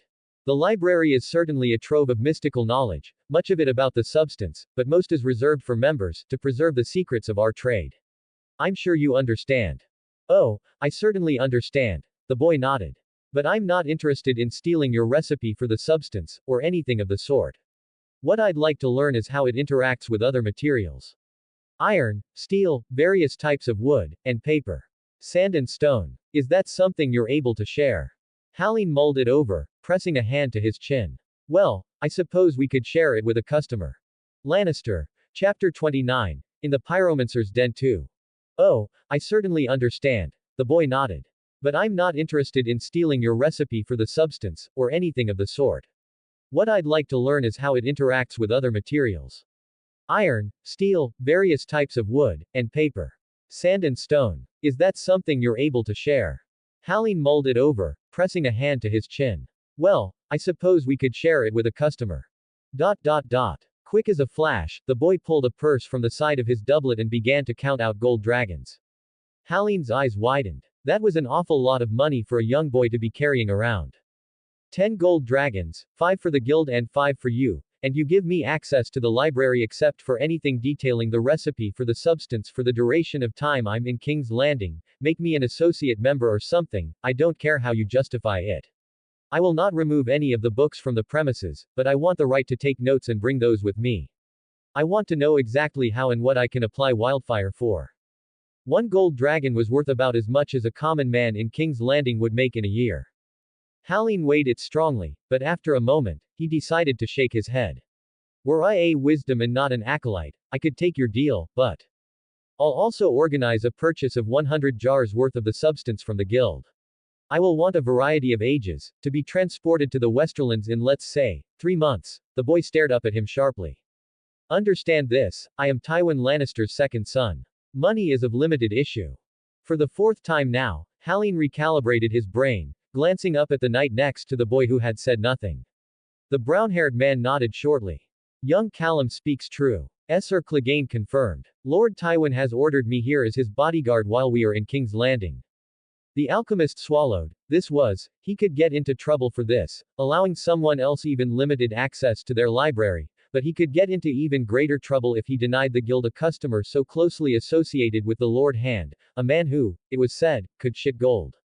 I believe, an associate membership is workable, he swallowed. The guild had been visited by alchemists from the Far East before. From Karth and Yi and Ashai. They too had sought use of the library, and some of them, if they'd offered enough in turn, had been allowed in. This was just something like that, he decided. I'll show you to the library now. I'm glad we could make an arrangement. The child smiled, but there was something threatening behind it, which settled in on Halene's shoulders as he remembered the other thing that Tywin Lannister was famous for. Halene led the frightening lordling back into the depths of the guild, down a long stone spiral staircase, and then down a long hallway that took them to the far opposite side of the guild from the vaults, and lower also. The idea was that if a disaster ever occurred and the vaults exploded into fire, the library would survive. It was a sensible precaution. Across the guild's history, the vaults had nearly exploded twice. The library was a heavily reinforced room where the walls were lined with books and tomes collected and written by alchemists, pyromancers, and disciples of other mystic traditions that shared their history. It was quiet today. Most of his fellow alchemists were in the cells, working, and the place was lit by the flickering of normal candlelight from chandeliers and the sunlight filtering down through 3 mirrored shafts that ran out of the top of the guildhouse. Along each wall above the tops of the bookshelves, there were 3 great paintings. One showed an image of the wall in the north, the great bastion of ice 300 miles long, another showed the island of Dragonstone, resplendent with a dragon cresting overhead. The third mural showed an eastern city of domes and great stone towers, which Halene had heard was Karth in the far east. He didn't know for certain, however, as he had never traveled much outside of King's Landing, much less Westeros. The boy behind him sighted the paintings almost immediately, staring up at them sharply. What, Halene, do you happen to know how those were made? He pointed up at the painting on the wall. The detail is very fine, and I've never seen their like. Halene paused, having thought the boy would have been more interested in the books than the paintings. I don't believe I do, though I suppose I could ask around the guild and see if any of my fellow acolytes or the wisdoms do. I know that they are very old though, near as old as the Guildhall itself, some 3 centuries. Yes, if you could. I have some inkling seeing them and I'd like to know if I'm right, or if it was just a painter with a very fine hand indeed. Callum shook his head. That's for tomorrow though, for today, if you would just show me any tomes you know of recording how the substance interacts with various sorts of materials. I'd especially like to know about how it is stored. I've heard you use ceramics. Ah, yes, wait right here a moment. Halene nodded, going over to the shelf on one side and hunting for an old dusty journal he knew was there. He hurried to find one detailing the methods for properly sealing and transporting wildfire. If the son of Lord Tywin Lannister wanted to invest in their order, Halene would do his best to keep the boy happy and interested. With the kind of income that would bring, he could be a wisdom himself soon enough. Jaime Lannister Pav. The padded sword passed above the top of his head by mere inches as Jaime slipped under his opponent's slash, his larger foe unused to fighting boys his size. He grinned wickedly, as he brought his own arming sword upwards, a fierce thrust straight into the armpit of. Good try. Jaime grimaced as his uncle's hand shot up like a falcon in flight, grabbing the tip of his weapon and pulling Jaime forward, using his own momentum to drag Jaime under his elbow and promptly thwacking him on the bottom with the flat of his blade, sending Jaime stumbling to the ground of the training yard. That's not fair, uncle. Jaime protested, picking himself back up. You can't just grab a sword like that in a battle. There's a reason we wear gauntlets, Jaime. Uncle Tyget chuckled, though he relented a moment later. Though I'll admit I doubt any of your opponents in the prince's tourney will have the reflex for that little trick. Jaime frowned at his uncle, feeling it quite unfair, but nonetheless choosing not to push the issue. Uncle Tyget could get mean if you annoyed him too much. I would have gotten you if you didn't do that. Would-haves don't count. You know that, Jaime. His uncle teased, but let him get back into position to fight once more. Picking up his arming sword, Jaime assumed a ready position. Again, Jaime asked, and in but a moment he was striding forward once more against his uncle. He brought his blade forward in a strike down from his right shoulder to his left foot, which his uncle redirected with a flourish of his own. Then his uncle cut forward out of it towards Jaime, which Jaime avoided only by stepping back, rocking onto his heel before slashing across against Uncle Tyget's chest, a strike intended to create space while Jaime regained his footing. Then they were back at it once again. Strike after strike they clashed, blow after blow, but Jaime only rarely felt that he could break his uncle's control. The veteran knight was simply too seasoned, and too talented in his own right. Whatever Jaime's immense natural talent gave him, his uncle Tyget had both similar talent and far more experience on his side. The best Jaime could do was avoid being hit as the man struck out relentlessly, driving him further and further back with each exchange. Jaime could feel the soft sand of the courtyard giving way to the hard-packed dirt near the edges and knew his back would soon be pressed against the pillars of the Red Keep if he didn't turn this spar around soon. So he did the first thing that came to mind. Knocking his uncle's sword to the side, he used that same hard dirt to throw himself forward, crashing against his uncle, charging to tackle him to the ground with his shoulder. Alas, his uncle, though letting out a noise of surprise at Jaime's technique, was simply too much heavier than him. The man was able to stop him dead with barely a waver. Ha! Tygett laughed, wrapping his arm around Jaime. Whatever possessed you to grapple with a man twice your weight, lad?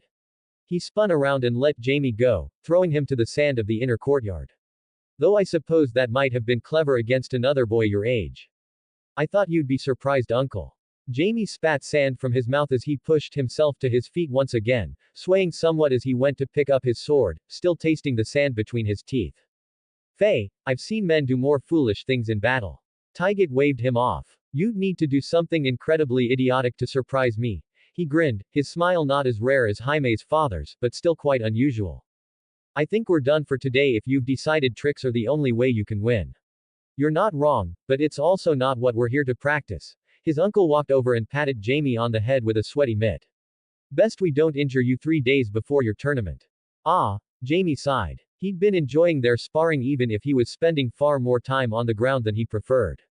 Oh well, it wasn't as if there was nothing to do in the Red Keep. All right, uncle, I'll return to our quarters then. You best. Uncle Tygett nodded, leaving to put their padded weapons back in the armory, as Jaime headed back up towards the Tower of the Hand. 0 comments 0 vote. Lannister. Chapter 30. Training and Talking. An. Hey everyone, since the novel just got republished, I could really use your power stones to climb the rankings again. If we can make it back into the top 40, I'll release another chapter tomorrow. Desperate times call for desperate updates. Jaime Lannister Pav. Ah, Jaime sighed. He'd been enjoying their sparring even if he was spending far more time on the ground than he preferred. Oh well, it wasn't as if there was nothing to do in the Red Keep. All right, uncle, I'll return to our quarters then. You best. Uncle Tygett nodded, leaving to put their padded weapons back in the armory, as Jaime headed back up towards the Tower of the Hand. The Red Keep was, in Jaime's estimation, a very small castle to house a king. He knew, intellectually, that it was probably just Castle Rock being so large that it made him think that, but still. The towers were thin and short, and there were few sweeping grand balconies. The Godswood was only a couple of acres, and the servants numbered no more than a few hundred. The castle had no internal dockyards, no mines, and so few steps, all that, and it smelled like everything in King's Landing. Why, the walk from the yard to his quarters in the Tower of the Hand wasn't even a quarter mile. How on earth did they ever fit so many important people in such a small place? Of course, part of that was that they shared the space. In the Hand suites, Jaime and Callum had been made to share the same room, while Cersei had her own just across the hall. Jaime had never lacked for his own room at the Rock, and neither had Callum, so the two were not used to sharing space. Callum did not like that Jaime threw his dirty clothing about the place and waited for the servants to clean it up, and Jaime did not particularly enjoy that Callum stayed up far too late into the night reviewing and adding to the notes he took during the day. Honestly, Callum must be the only boy in the whole of the Seven Kingdoms who spent more time reading and writing when he wasn't being supervised by a maester. Fortunately for him today though, Callum didn't seem to be around. He must be out visiting the Dornish again, or bothering the alchemists. That suited Jaime just fine. He dragged off his training clothes and dropped them to the floor, sighing in relief as he worked his shoulders free. The thick padded gambeson that young men were expected to wear for the Prince's Cup plate mail and chain were far too expensive to have fashioned for children, even the Lannisters wouldn't do it unless they were going to war, was burdensome and uncomfortable. It sat far too heavy on his shoulders, and far too stiff on his arms. He grunted as he stretched, letting loose the tension in his body so he could be free in his movement once again. Jaime, are you back from your Jaime turned to find his sister, having walked into the room unannounced. You're training, she said a moment later. Are you doing well? Do you think you'll win the tournament? Oh. Jaime nodded cheerfully. Yes, Uncle Tygett is working me hard, but I think I'll do well enough against the other boys. How about you? How have you been enjoying the Red Keep? He honestly wasn't even sure what Cersei had been getting up to these last few days, only that their father had been keeping her in his office for many hours at a time for some sort of lesson. It's been going well. She smiled, though Jaime thought he heard a little bit of nervousness in her voice. That is, Father's been telling me about a great many things, to prepare, oh Jaime. Cersei rushed forward and hugged him. Her silk dress with its elegant embroidery felt strange on his bare chest. Father means to make me a queen, she said, quite excitedly. He says that at the end of this tournament, he'll ask King Aerys to betroth me to Prince Rhaegar. Prince Rhaegar. Jaime felt a bit dumbfounded by the revelation, not really returning his sister's embrace. He had seen the silver-haired man before, standing on his balcony overlooking the courtyard, and he had recognized him in the Great Hall as well. Jaime tilted his head. He supposed it was a good thing that his sister was being betrothed to the prince, but it also felt, off somehow, like it was a terrible thing too. It was strange. That's a good thing, right? He asked, feeling unsure himself. Yes, it's wonderful, I'll be queen of all the 7 kingdoms. Cersei nodded, pressing her chin against his shoulder. I'll be the most powerful woman in Westeros, with the finest of things, and everyone will love me. She sounded as if she was as unsure in her answer as he was, despite the strength of her words. That's good, I'm glad, Cersei. Jaime smiled, even if it still felt strange to him. He loved his sister, and he smiled at the thought of her fulfilling her dreams. I hope that everything goes well. And why wouldn't it? Cersei stepped back from their hug, looking him in the eyes. Our father's the king's hand, and the most powerful man in Westeros save for the king himself. I'm quite a beauty too, or so you've told me. Cersei teased, leaning forward and placing her hands on her hips. Isn't that right, Jaime? Yes, Cersei, you're the most beautiful girl in the 7 kingdoms. Jaime rolled his eyes, but he really did mean it. His sister was certainly prettier than the current queen. He'd seen the gaunt woman with the silver hair twice already, and while she was fair-skinned and pretty like all the Targaryens, she lacked that color of life and adventure that Cersei carried with her wherever she went. I meant that I hope King Aerys doesn't say no, or, what if Prince Rhaegar doesn't like you? He asked honestly, not noticing the slight color of hope in his tone. Why shouldn't he like me? Cersei asked. I'm the best. Well, you're a lot younger than him. Jaime cautioned lightly. Callum says that Princess Elia dislikes him because of his age compared to hers. She does? Cersei asked, blinking, and then her face took on a more rightful look. If she speaks badly of Callum to me, then I'll punch her. Cersei threatened. I don't think that's probably not the right way to handle things. Jaime giggled, imagining his sister getting into a fistfight with the Dornish princess. It was a strangely plausible idea given his sister's behavior, and what people said about Dornish women. Besides, Callum seemed like he didn't hate her for it when I spoke to him. Callum wouldn't hate a fly if it landed in his soup. Cersei said angrily. His heart is softer than butter. That's why we need to ensure he's not mistreated. Jaime blinked at the fury in her tone. He hadn't actually been aware that Cersei cared that much about Callum. I think he could hate someone if they really deserved it. Jaime replied, walking over to his bed and sitting down. Though come to think of it, Callum really didn't speak badly of others very much. While Jaime had servants and the like that he disliked in the Rock, and Cersei disliked basically all of her teachers, he couldn't actually remember Callum being rude to anyone. Well, I can't actually remember him hating anyone, now that you mention it. Callum is like me, Cersei said, and Jaime couldn't help himself snorting at her words.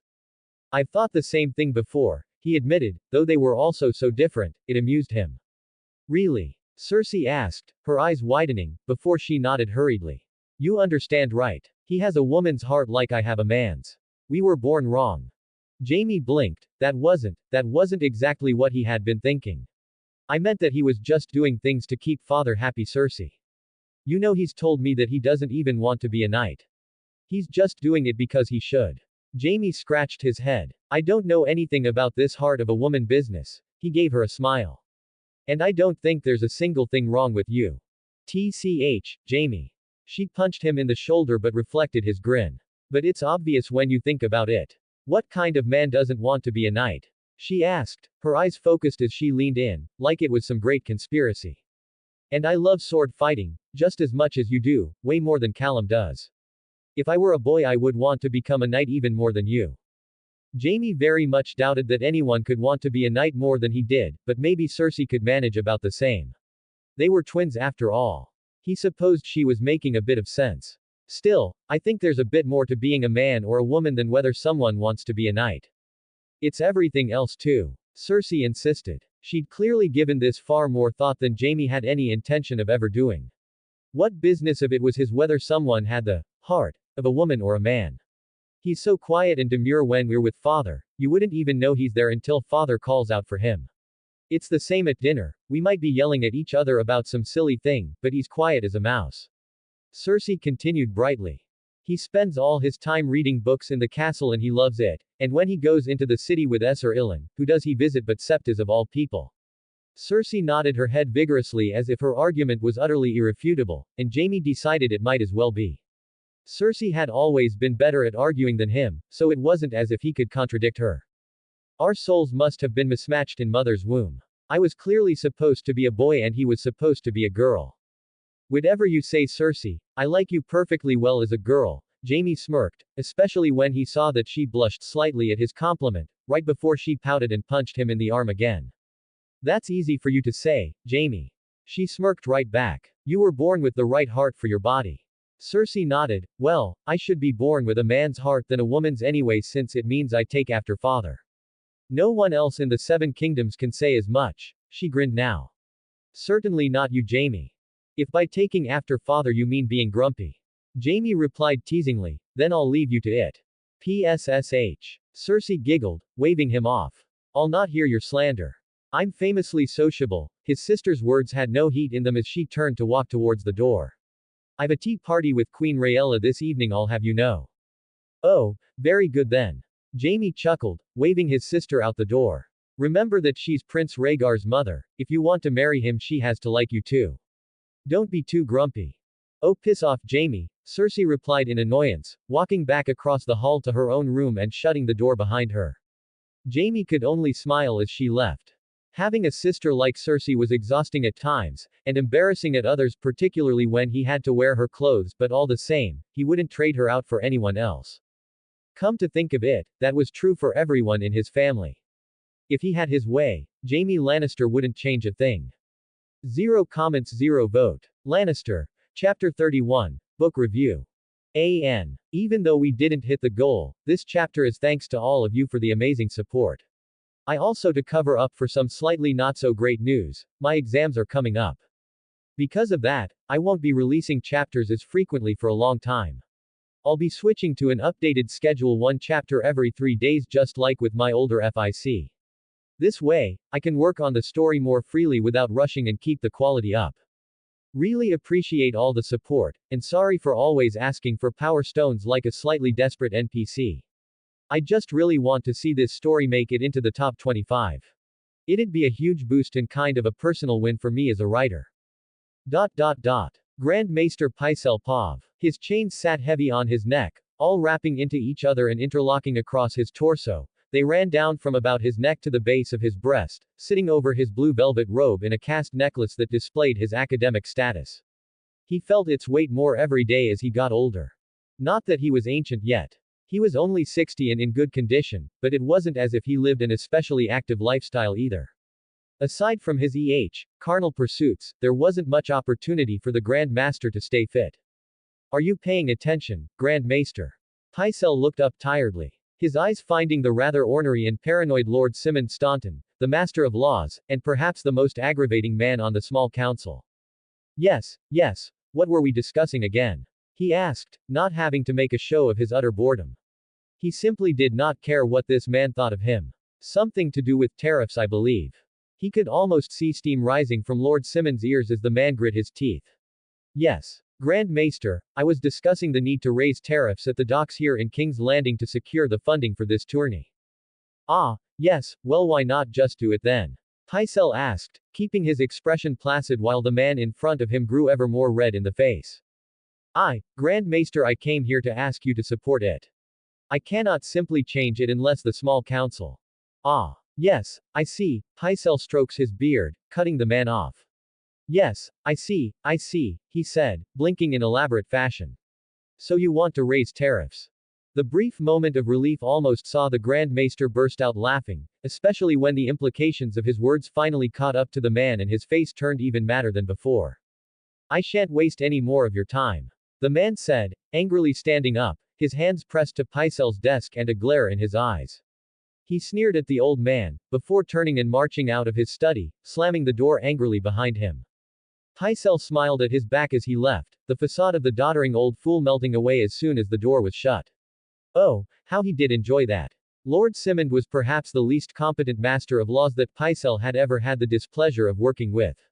Aerys was his third king, albeit his tenures under Aegon the Unlikely and Jaehaerys too were both quite short, but even still Simond was the fifth master of laws he'd had the displeasure of working with. It was not that the position itself was useless. The king's laws left much up to his vassals' discretion, and the master of laws was a good institution to handle the many discrepancies in that discretion.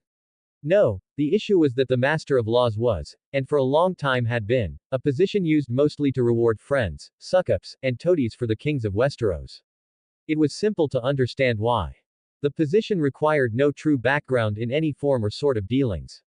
A master of ships needed to be a navy man, typically, a master of coin ought to be a treasurer. The king's hand was his most trusted supporter, but the Master of Laws, he only needed to be a man of sound judgment, and of course who had more sound judgment than a man who frequently complimented the king. It wasn't as if the Master of Laws even made any laws himself. That sort of thing fell to the king in the hand. No, the Master of Laws merely advised, and therein lay the problem with Lord Simond. The man was a paranoid, a redeemable viper of the court. The type of man who spent all his time at the Red Keep looking for royal approval because his own lands were worthless. He could only hope to rise in status by playing on the king's own paranoid follies and raising his own standing as a trusted advisor.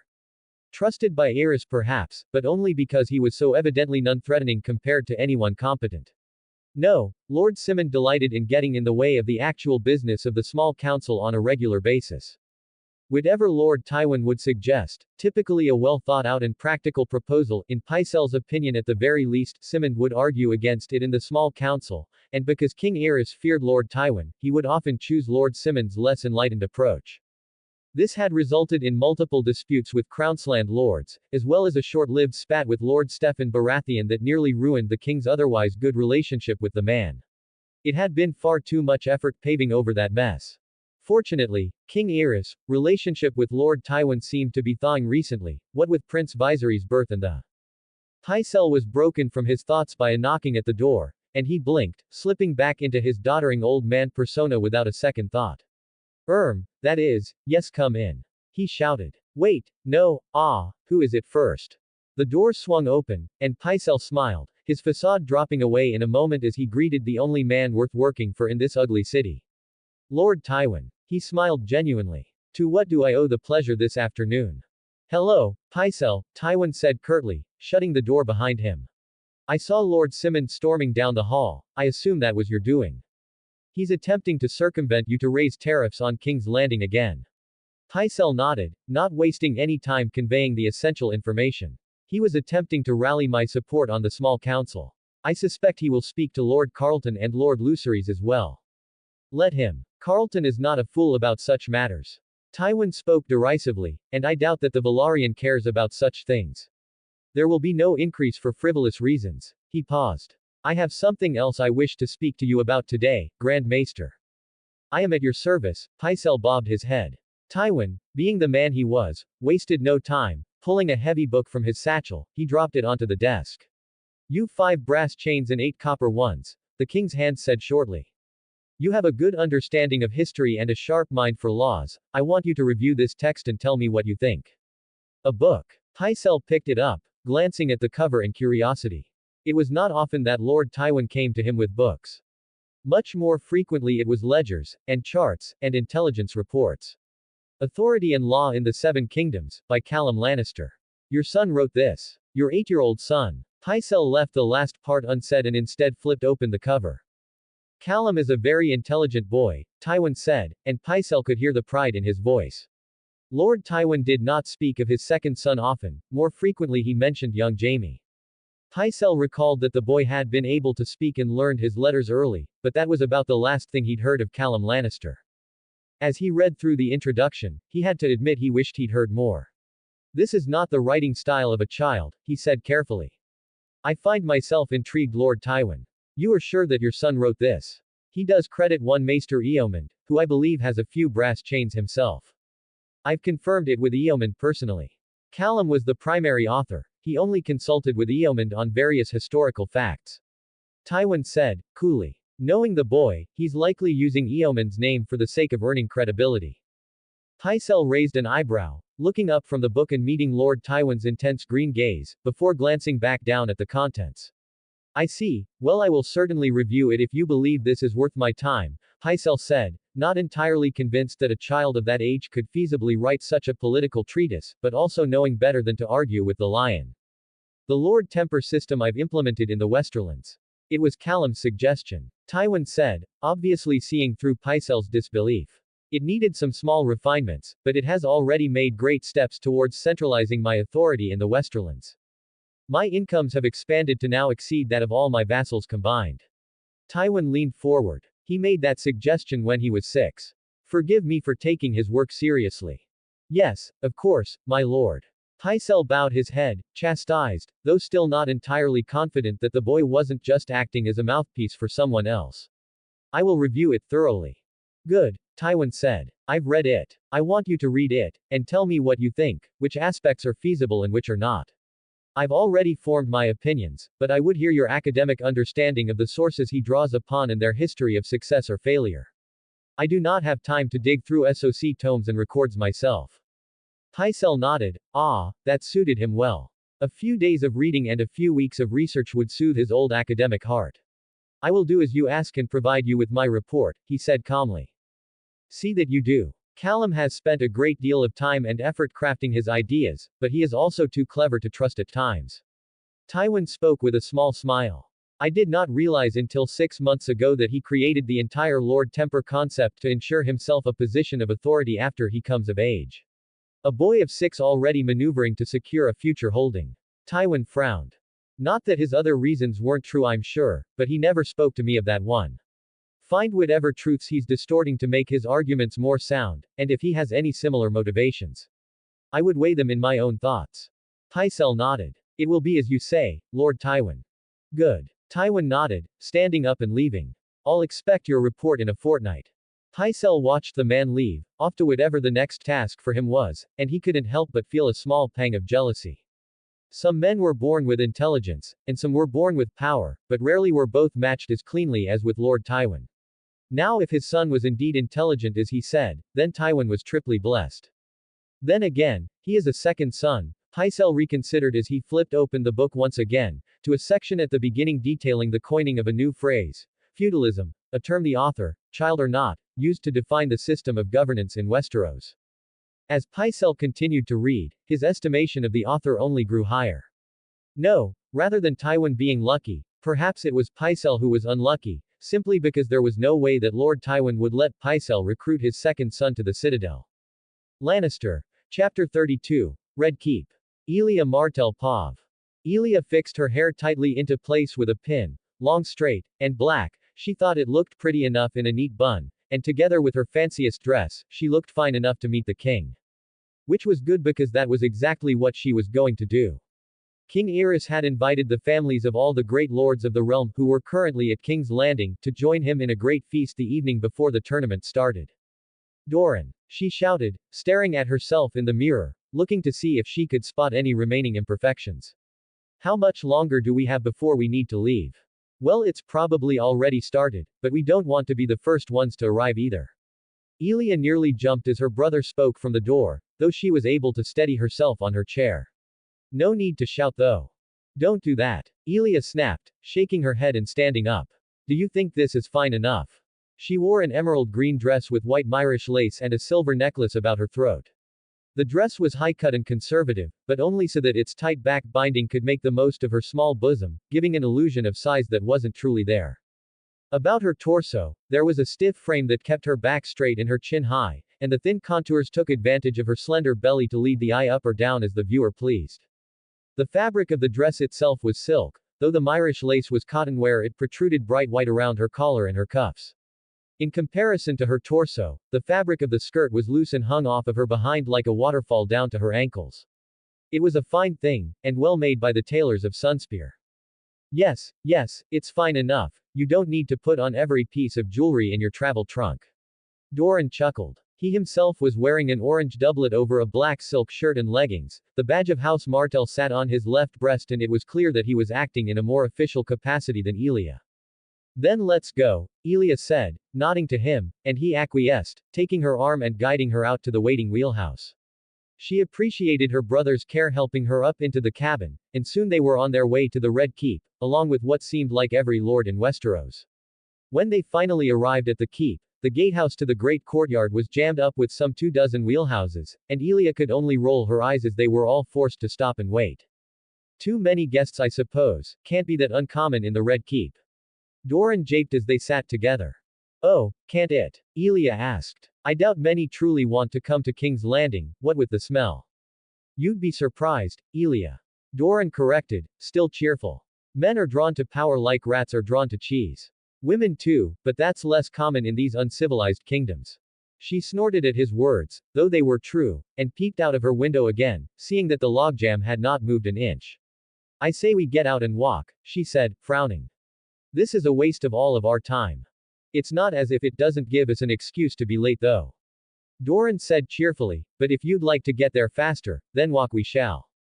Her brother helped her down onto the paving stones and tossed their driver a silver stag for the pain of continuing to wait through this mess to park their wheelhouse in the courtyard. They walked in past the barely moving wheelhouses through the warm afternoon air, though it would have been more pleasant, in Elia's opinion, if it was anywhere but King's Landing. They passed by the gate with nary a word from the gold cloak guarding it, seeing who they were by the badge on Doran's chest and not even bothering to ask for their invitations. They passed by the utter havoc that was 30 wheelhouses trying to fit into the great courtyard and went to meet the Castellan who was directing guests in through the gates of the Red Keep. Ah, Prince Doran, Princess Elia, welcome to the Red Keep. The king holds his feast in the great hall. Down this hallway, past the large iron and bronze doors. The slender man greeted, offering bread and salt. Elia took it with relish, as it was quite good bread, clearly freshly baked and still steaming slightly on the plate beside him. He was sure the kitchens must be bringing over new loaves every few minutes. Once they'd taken the customary guest rite, they passed through the door and down a long hallway, where Elia could only marvel at the great ribcages of dragons that hung from the ceiling like macabre chandeliers, before finally entering the great hall, which was already raucous with conversation and shouting. There was so much noise, and so many people already. Lords and ladies in their bright regalia, servants rushing back and forth, and children playing between the massive wooden tables, but only one thing caught the eye and seemed to tower over all the rest. There, on a raised dais above the crowds, above the food and the tapestries, above even the skulls of dragons that hung from the walls, some large enough that a grown man or woman could stand inside them, there was a misshapen mass of blades. The iron throne stood 8 meters tall, twisted and angry, it reared up from the ground like a great fountain of steel, wrought together so it was said from the blades of the conqueror's enemies. Its colossal bulk dwarfed the feastings below it, and at the sight of it, Elia felt her pulse quicken, her fingers numb.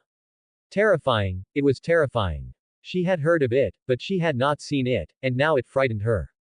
Despite all the joy and life in the room below, Aegon's throne sat like a bulbous tyrant surveying it all with little more than cold cruelty.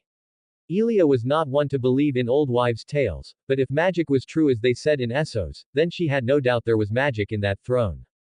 Dorian seemed less surprised, however, tugging her along towards the high table, and managing in the effort to distract her from the monster of iron that overlooked them all. Instead, her eyes were drawn to their destination, and to the lords and ladies that attended there already. There was Lord Tyrell, and his wife Lady Olenna, their son also, young Mace, and then there was Lord Stephen Baratheon sitting with the Aarons, which made sense because Jon Arryn was fostering his son and that Stark boy. There was of course the large Lannister party, and there was little Callum looking so small at the king's table, sitting beside his siblings as they squabbled over some bit of food and getting into a conversation with the Baratheon heir.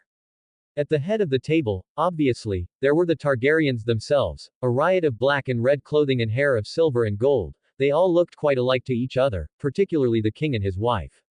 Seeing them now, it was striking that they were brother and sister. She felt a touch of revulsion at the thought.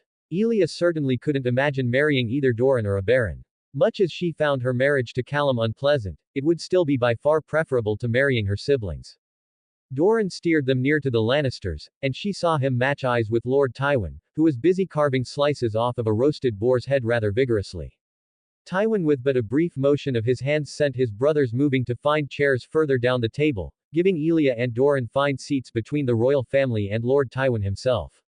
Good day to you, Prince Doran, Princess Elia. Lord Tywin. Elia gave a small curtsy, before taking her seat after Doran. To her right was Queen Rhaella, who was engaged in a discussion with the king of some sort, while across from her was Lord Luther Tyrell, and to her left was Doran, and the Lannister party. Across and to Lord Luther's left though, her eyes caught on a purple gaze that almost seemed to drown out the room around it. Princess Elia, a pleasure. The man nodded his head, his hair a silvery gold as it fell around his ears, his face as handsome as any man Elia had seen in her life. His voice was smooth as silk, courteous, and of mild tone. He gave her a small smile. 0 comments 0 vote. Lannister. Chapter 33. The prince's tourney begins. Princess Elia, a pleasure. The man nodded his head, his hair a silvery gold as it fell around his ears, his face as handsome as any man Elia had seen in her life. His voice was smooth as silk, courteous, and of mild tone. He gave her a small smile. Elia swallowed involuntarily, her breath catching in her throat. Prince Rhaegar, likewise, she said, suppressing a blush that threatened to rush to her cheeks. She had heard that he was beautiful, but not that he was so. Oh, what's this then? A harsh voice spoke. Her eyes snapped to the man at the head of the table, and in comparison to the prince, she almost wanted to recoil in fright. King Aerys looked like half a corpse, with long silver hair that hung down in ragged clumps from the top of his head. He wore a golden circlet around his forehead, but without it, he would look more like some old sorcerer than a king, for his eyes were sunken in and shadowed under heavy eyebrows, and his fingernails were like claws. Up his arms and on his palms there were viscous scars and scabs, as if he was constantly cutting his flesh away with small knives.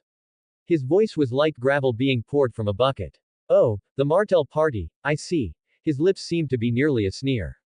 Welcome, I suppose, to this tournament and feast to celebrate the birth of my son. She felt he didn't particularly mean a word he said, though that wasn't exactly uncommon in highborn feasts. I hope you understand that we won't bring him out for you to see. I've had quite enough children poisoned. His bitter insult spoken, he laughed. Elia felt a shudder run down her spine as the king laughed cruelly, before turning back to his wife, talking to her in low tones as Doran put a steadying hand on her back. She sent a thankful glance to her elder brother, before turning her gaze back towards Prince Rhaegar, who was now staring at his father in consternation. She had to wonder at how different the father was from the son. The king's words seemed to have not made it all the way down the table, though she thought she saw Lady Olenna leaning back with narrowed eyes. She could not tell much more than that, but Elia had to admit that the entire thing had rocked her. Was this what the king's table was like? She had never been to a feast with a host so hostile, certainly not at any Dornish court, nor even in the Reach or the Westerlands when she had toured there. Elia struggled to find words to say. I hope you are well, princess. She glanced up to find a very guilty-looking Prince Rhaegar, still just as handsome as before, but his eyes now downcast. After a second, she realized that his words were intended as an apology, albeit a coded one, for even the prince couldn't apologize for the actions of his father, not in front of him. Elia swallowed. Yes, just thirsty, yes, I think I'll have some wine. Elia snatched one of the goblets in front of her, the heady taste of full-strength wine a balm on her mind as she tried to shake off the effect that the king's words held on her. I'm glad. Prince Rhaegar said, his small smile returning, as he leaned across the table slightly towards her, purple eyes gleaming. So, tell me, how was your trip north from Dorne? Oh, it was quite pleasant. Elia nodded, feeling a strange pull towards the beautiful man. She returned his smile as she answered his question, and they began to talk more. You see, we took the long route to avoid Shipbreaker Bay. Cersei Lannister Pav. The Prince's Tourney's Grand Melee was the opening event of the entire celebration, and that meant that, though it was held in the smaller set of stands, it still drew a large crowd. The Grand Melee was the opening act of the tourney proper, wherein the 200-some-odd younger squires in King's Landing would be whittled down over several rounds until only 20 young lads remained. Cersei watched with bated breath as the contestants milled about. From high in the hands box, which was draped in Lannister reds and golds, they had a spectacular view to watch Jaime distinguish himself in his very first tourney. Indeed, the entire Lannister party in King's Landing, Aunt Jenna, both of her uncles, and of course her father, had all turned out to see Jaime, as they should.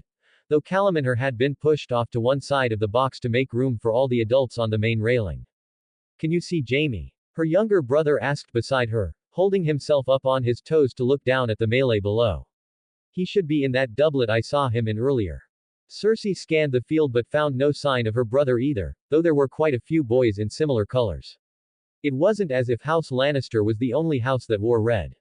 No, There's an awful lot of boys, but no Jaime, Cersei grumbled, glancing over at Callum. Think he's having a nap? She asked jokingly, causing Callum to snort. Both of them knew quite well that Jaime wouldn't miss this tournament for anything. I'm sure he's eloped with a scullery maid and is now halfway to Essos, Callum responded with a giggle, and Cersei felt her mood darken for a moment. Jaime would never do that. Not without telling her. Still, she brightened after a moment, choosing to play along with her brother's teasing. I'm sure he can do better than a scullery maid, a knight's daughter at least. Perhaps he's made off with Lady Olenna, Callum teased. Did you hear what she said last night? Called him a little blonde oaf, I heard. Cersei nodded. The woman had been mostly unpleasant, though she hadn't been focused on the Lannisters. She called her son and husband oafs quite a lot too. Though when Jaime had been talking to Mace, the Tyrell heir about this very same melee, Cersei's father had fixed the woman with a withering stare, and it had shut her up for the rest of the night. The sight of it had sent a thrill through Cersei's heart. Her father truly was the greatest lord in Westeros. Glancing around the stands, she saw that the Tyrell party was all there, Lord Luther having an animated conversation by shouting back and forth with his son on the field. Still, glancing at the other High Lord boxes, a reply to her brother came to mind. Maybe Jaime's made off with your betrothed, she teased him with a grin. I don't see Princess Elia in the stands. While she'd expected a bit of annoyance, Callum's face grew tight and serious in an instant, his sharp green eyes scanning the crowd. No, she isn't, you're right. Callum pressed himself against the railing. Well, it's probably nothing, I suppose. It's not as if the Martells have a squire here. Callum finished, but his face didn't loosen up, and Cersei blinked, leaning over to bump him, their long blonde hair meeting at the shoulders. You don't actually think she's eloped with Jaime, do you? Cersei didn't think her brother was that gullible. Princess Elia wasn't that foolish, though Jaime could be, maybe, if you offered him a Valyrian steel sword or something. Callum shook his head, matching her gaze and speaking very quietly. Princess Elia, well, I was a bit put off by her conduct at the feast last night, he said, and Cersei leaned in further, half caring about Callum's feelings, and half looking for some juicy gossip. Oh, was she eating too much garlic? Cersei asked. Aunt Jenna always said that if you ate too much then you'd smell like garlic for your whole life. Cersei didn't believe it was true, but she also tried not to eat more than 2 garlic dishes in a meal, in case her aunt wasn't lying. What? No. Callum shook his head quickly. You actually believe no, never mind. No, I mean that Prince Rhaegar and her were talking the whole night, and through half of it she was blushing. Callum frowned, his face shaded behind his hair as he turned back to glance at the field. I'm a bit worried about it. Cersei blinked, her brain coming screeching to a halt. You mean Princess Elia and Prince Rhaegar there? Cersei blushed, her mind conjuring images of a game she'd played several years ago with Jaime, a game where they were both naked. Wait, but I'm supposed to marry Prince Rhaegar. Oh, and you're supposed to marry Princess Elia. She felt panicked, sweat beading on her forehead as she grabbed Callum's arm. They can't do things like that. Lannister. Chapter 34. The prince's tourney begins too. Wait, but I'm supposed to marry Prince Rhaegar. Oh, and you're supposed to marry Princess Elia. She felt panicked, sweat beading on her forehead as she grabbed Callum's arm. They can't do things like that. Callum turned back towards her, his gaze meeting hers, his typically cute face looking an awful lot like their father's for a moment. I think it's unlikely that they're doing anything untoward, Callum said quietly. They may not even be together, but I also see neither of them here, so I can't help but worry. Cersei cringed, imagining her future husband being stolen away from her, and how it would hurt Callum too. They even had a betrothal contract and everything. Who did that woman think she was mistreating him? Cersei raised her hand to her mouth and bit her fist, her heart pumping fast. If she does that to you. She tightened her grip on Callum's arm. Then I'll kill her. It'd feel good too. Prince Rhaegar was supposed to be Cersei's husband. Princess Elia seemed like a reasonable woman, she ought to know better than something like that. If she does that to me she'll be the most foolish woman in the 7 kingdoms, Callum said, turning his gaze back towards the field. You'd probably have to beat father to it though, I know he noticed last night as well. Callum frowned. Of course, it only matters if something comes of it, and I can't hold it against her just for looking. Oh, Cersei certainly could, she could pluck the princess's eyes out for looking at Prince Rhaegar like, after all, she's betrothed to a child. It's probably a good thing she's not attracted to me. Cersei was about to spit blood and thunder about how Rhaegar should only be looking at her, but something in Callum's words made her stop. She looked at her brother for a long moment, with his thick red lips, his clever green eyes above his freckled cheeks, that burnished gold hair darker than hers or Jaime's, and his soft features so much like their mother's, and she pulled him into a hug. "Oh Callum, you're perfectly attractive, beautiful even." She giggled, squeezing him tight as she felt him stiffen within her embrace. It was a little quirk of his, he always did that when she hugged him. "Any woman would find you attractive, so obviously it's not that." Cersei continued, not really noticing as Callum did his level best to escape the hug, looking slightly panicked. She must just want the throne, that power-hungry witch. Cersei, I may know, never mind. Callum sighed, relaxing as she let him go. This is all just conjecture. We have no idea if Elia will even do anything wrong. That's why father hasn't done anything either. We have to let him handle this kind of thing. But, Cersei looked at her brother for a moment and frowned, her blood cooling but still hotter than his. "But I want to do something about it," she said. "Don't, Cersei, not until we have proof or a reason to." Callum whirled back to look over at her, then tilted his head towards the tourney field.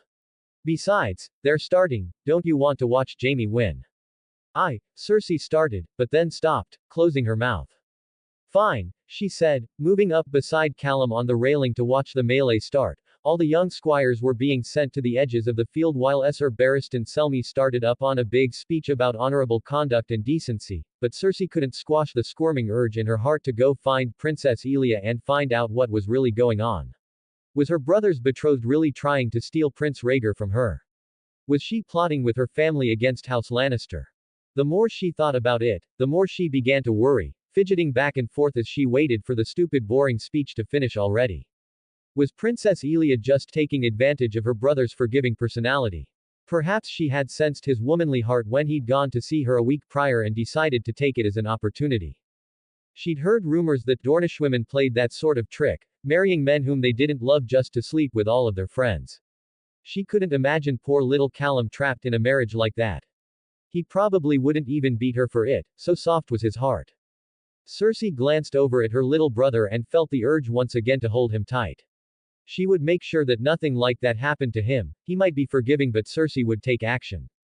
She was pulled from her thoughts by the sound of a hunting horn, signaling the start of the melee, and she frowned as she had still not seen Jaime. Already worked up, she felt impatience build. There surely weren't that many squires. Why could she not see her brother? As the young men all rushed to fight, she could see Mace Tyrell, out across the field, knock a boy on his ass with a single blow, laughing uproariously. The boy was on the older end for the prince's tourney at 14, and quite muscular. He looked more like a knight than a squire in his fine rose-patterned gambeson. He dispatched a second boy just as quickly, using his weight to defeat his foes.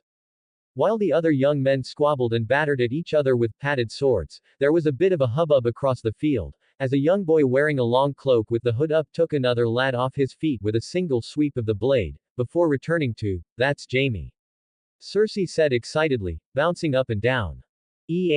Callum asked, looking over at her. "Where?" "Over there, it's him in the hood.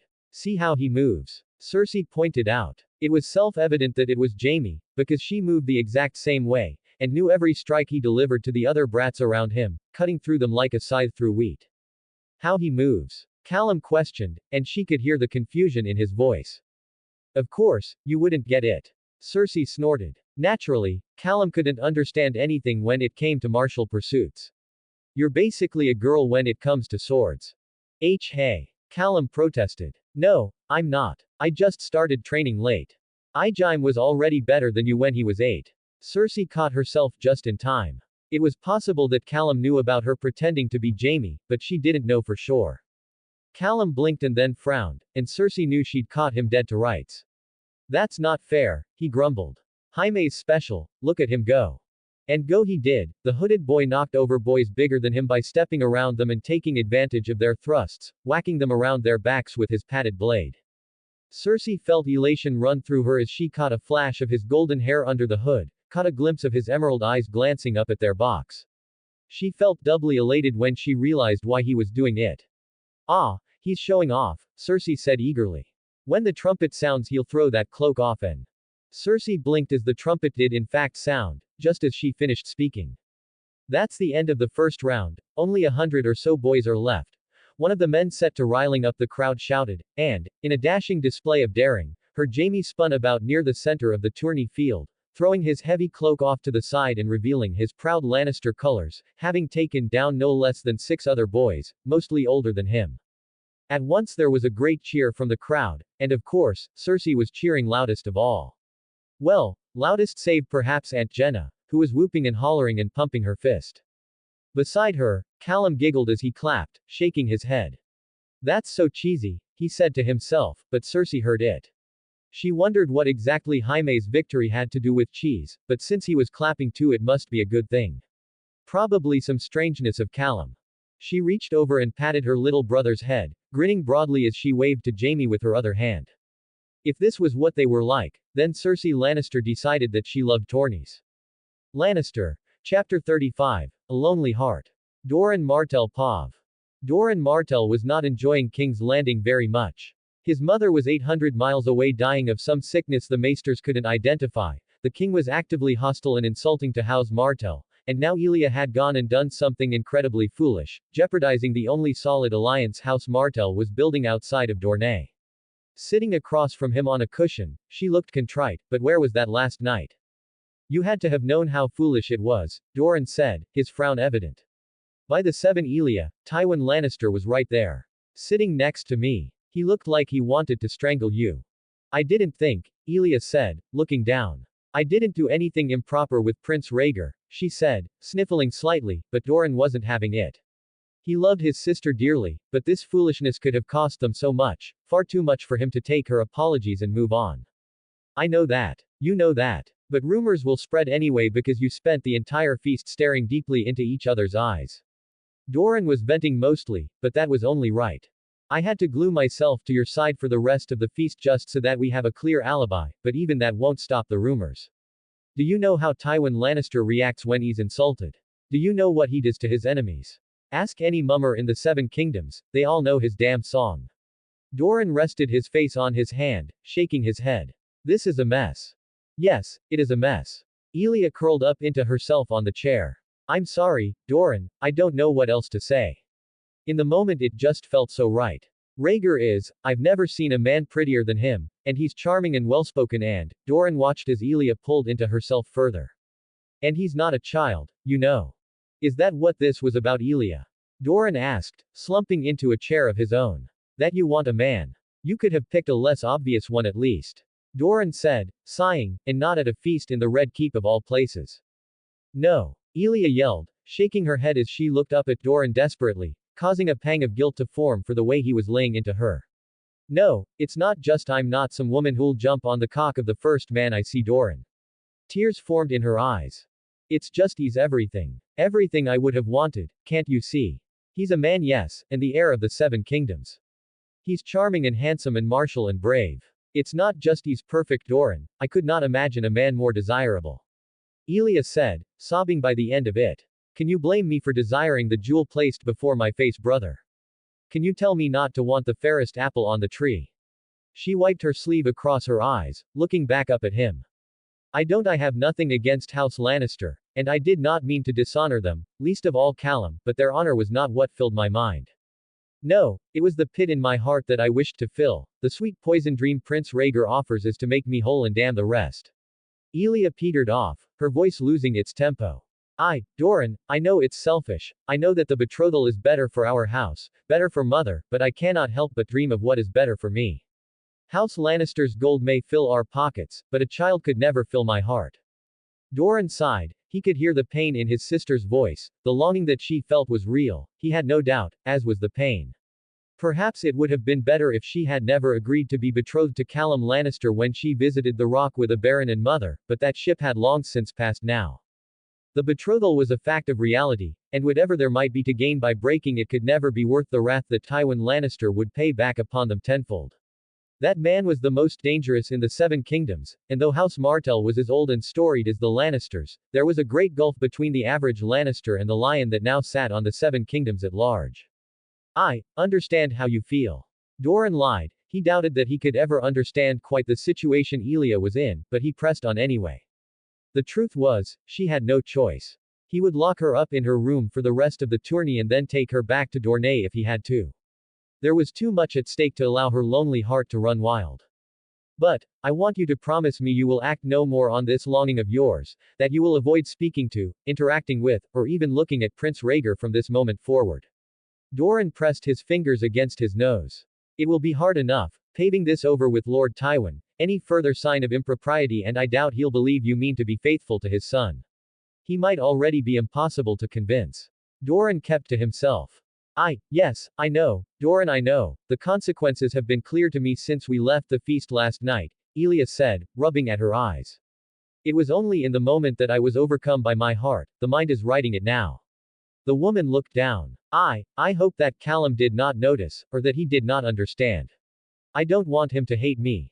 I don't hate him, you know. She said quietly. I hate that I am to marry him. I am quite sure he noticed, Doran responded grimly.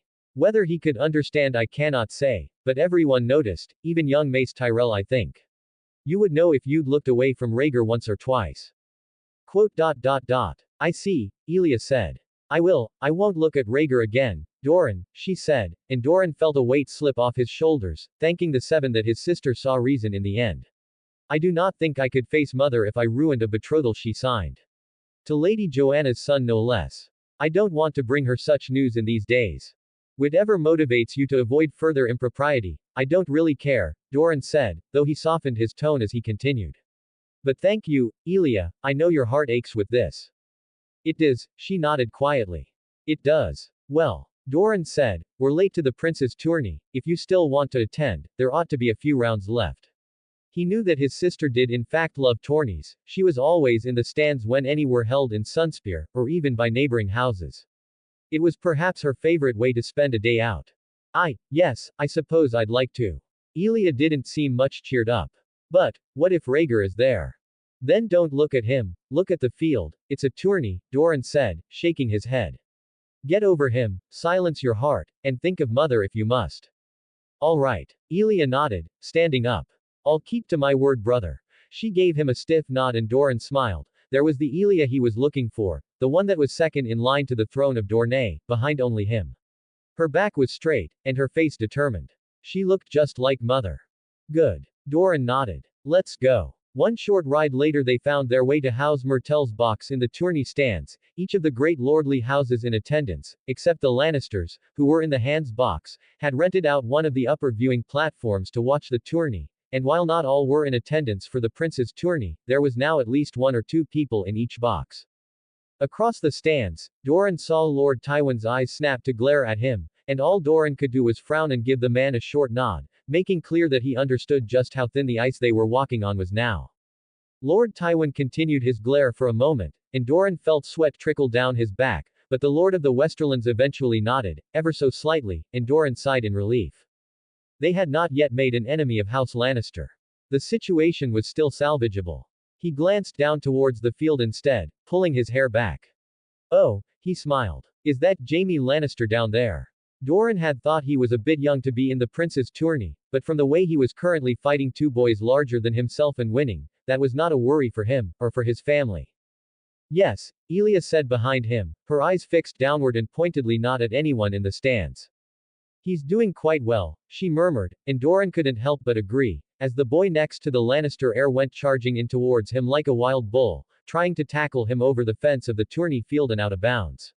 The young Jaime, seemingly effortlessly maneuvered around the larger boy, before tripping him with the tip of his padded sword, sending him sliding under the fence and out of bounds himself as he hit the ground.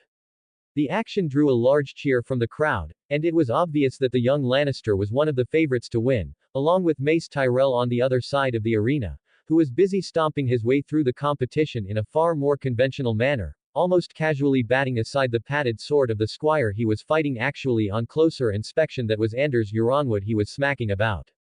Doran hoped the young man didn't get hurt too badly by the Tyrell heir. He didn't want to play damage control between Lord Euronwood and House Tyrell should the old man become overprotective of his son. With the sound of a trumpet, the field suddenly grew still, a rather battered-looking Anders Euronwood miraculously still standing despite Mace's sustained and solid hits. He saw that the young Tyrell walked up and smacked him on the back, laughing, and Anders was laughing too. That was good, no diplomatic incident there.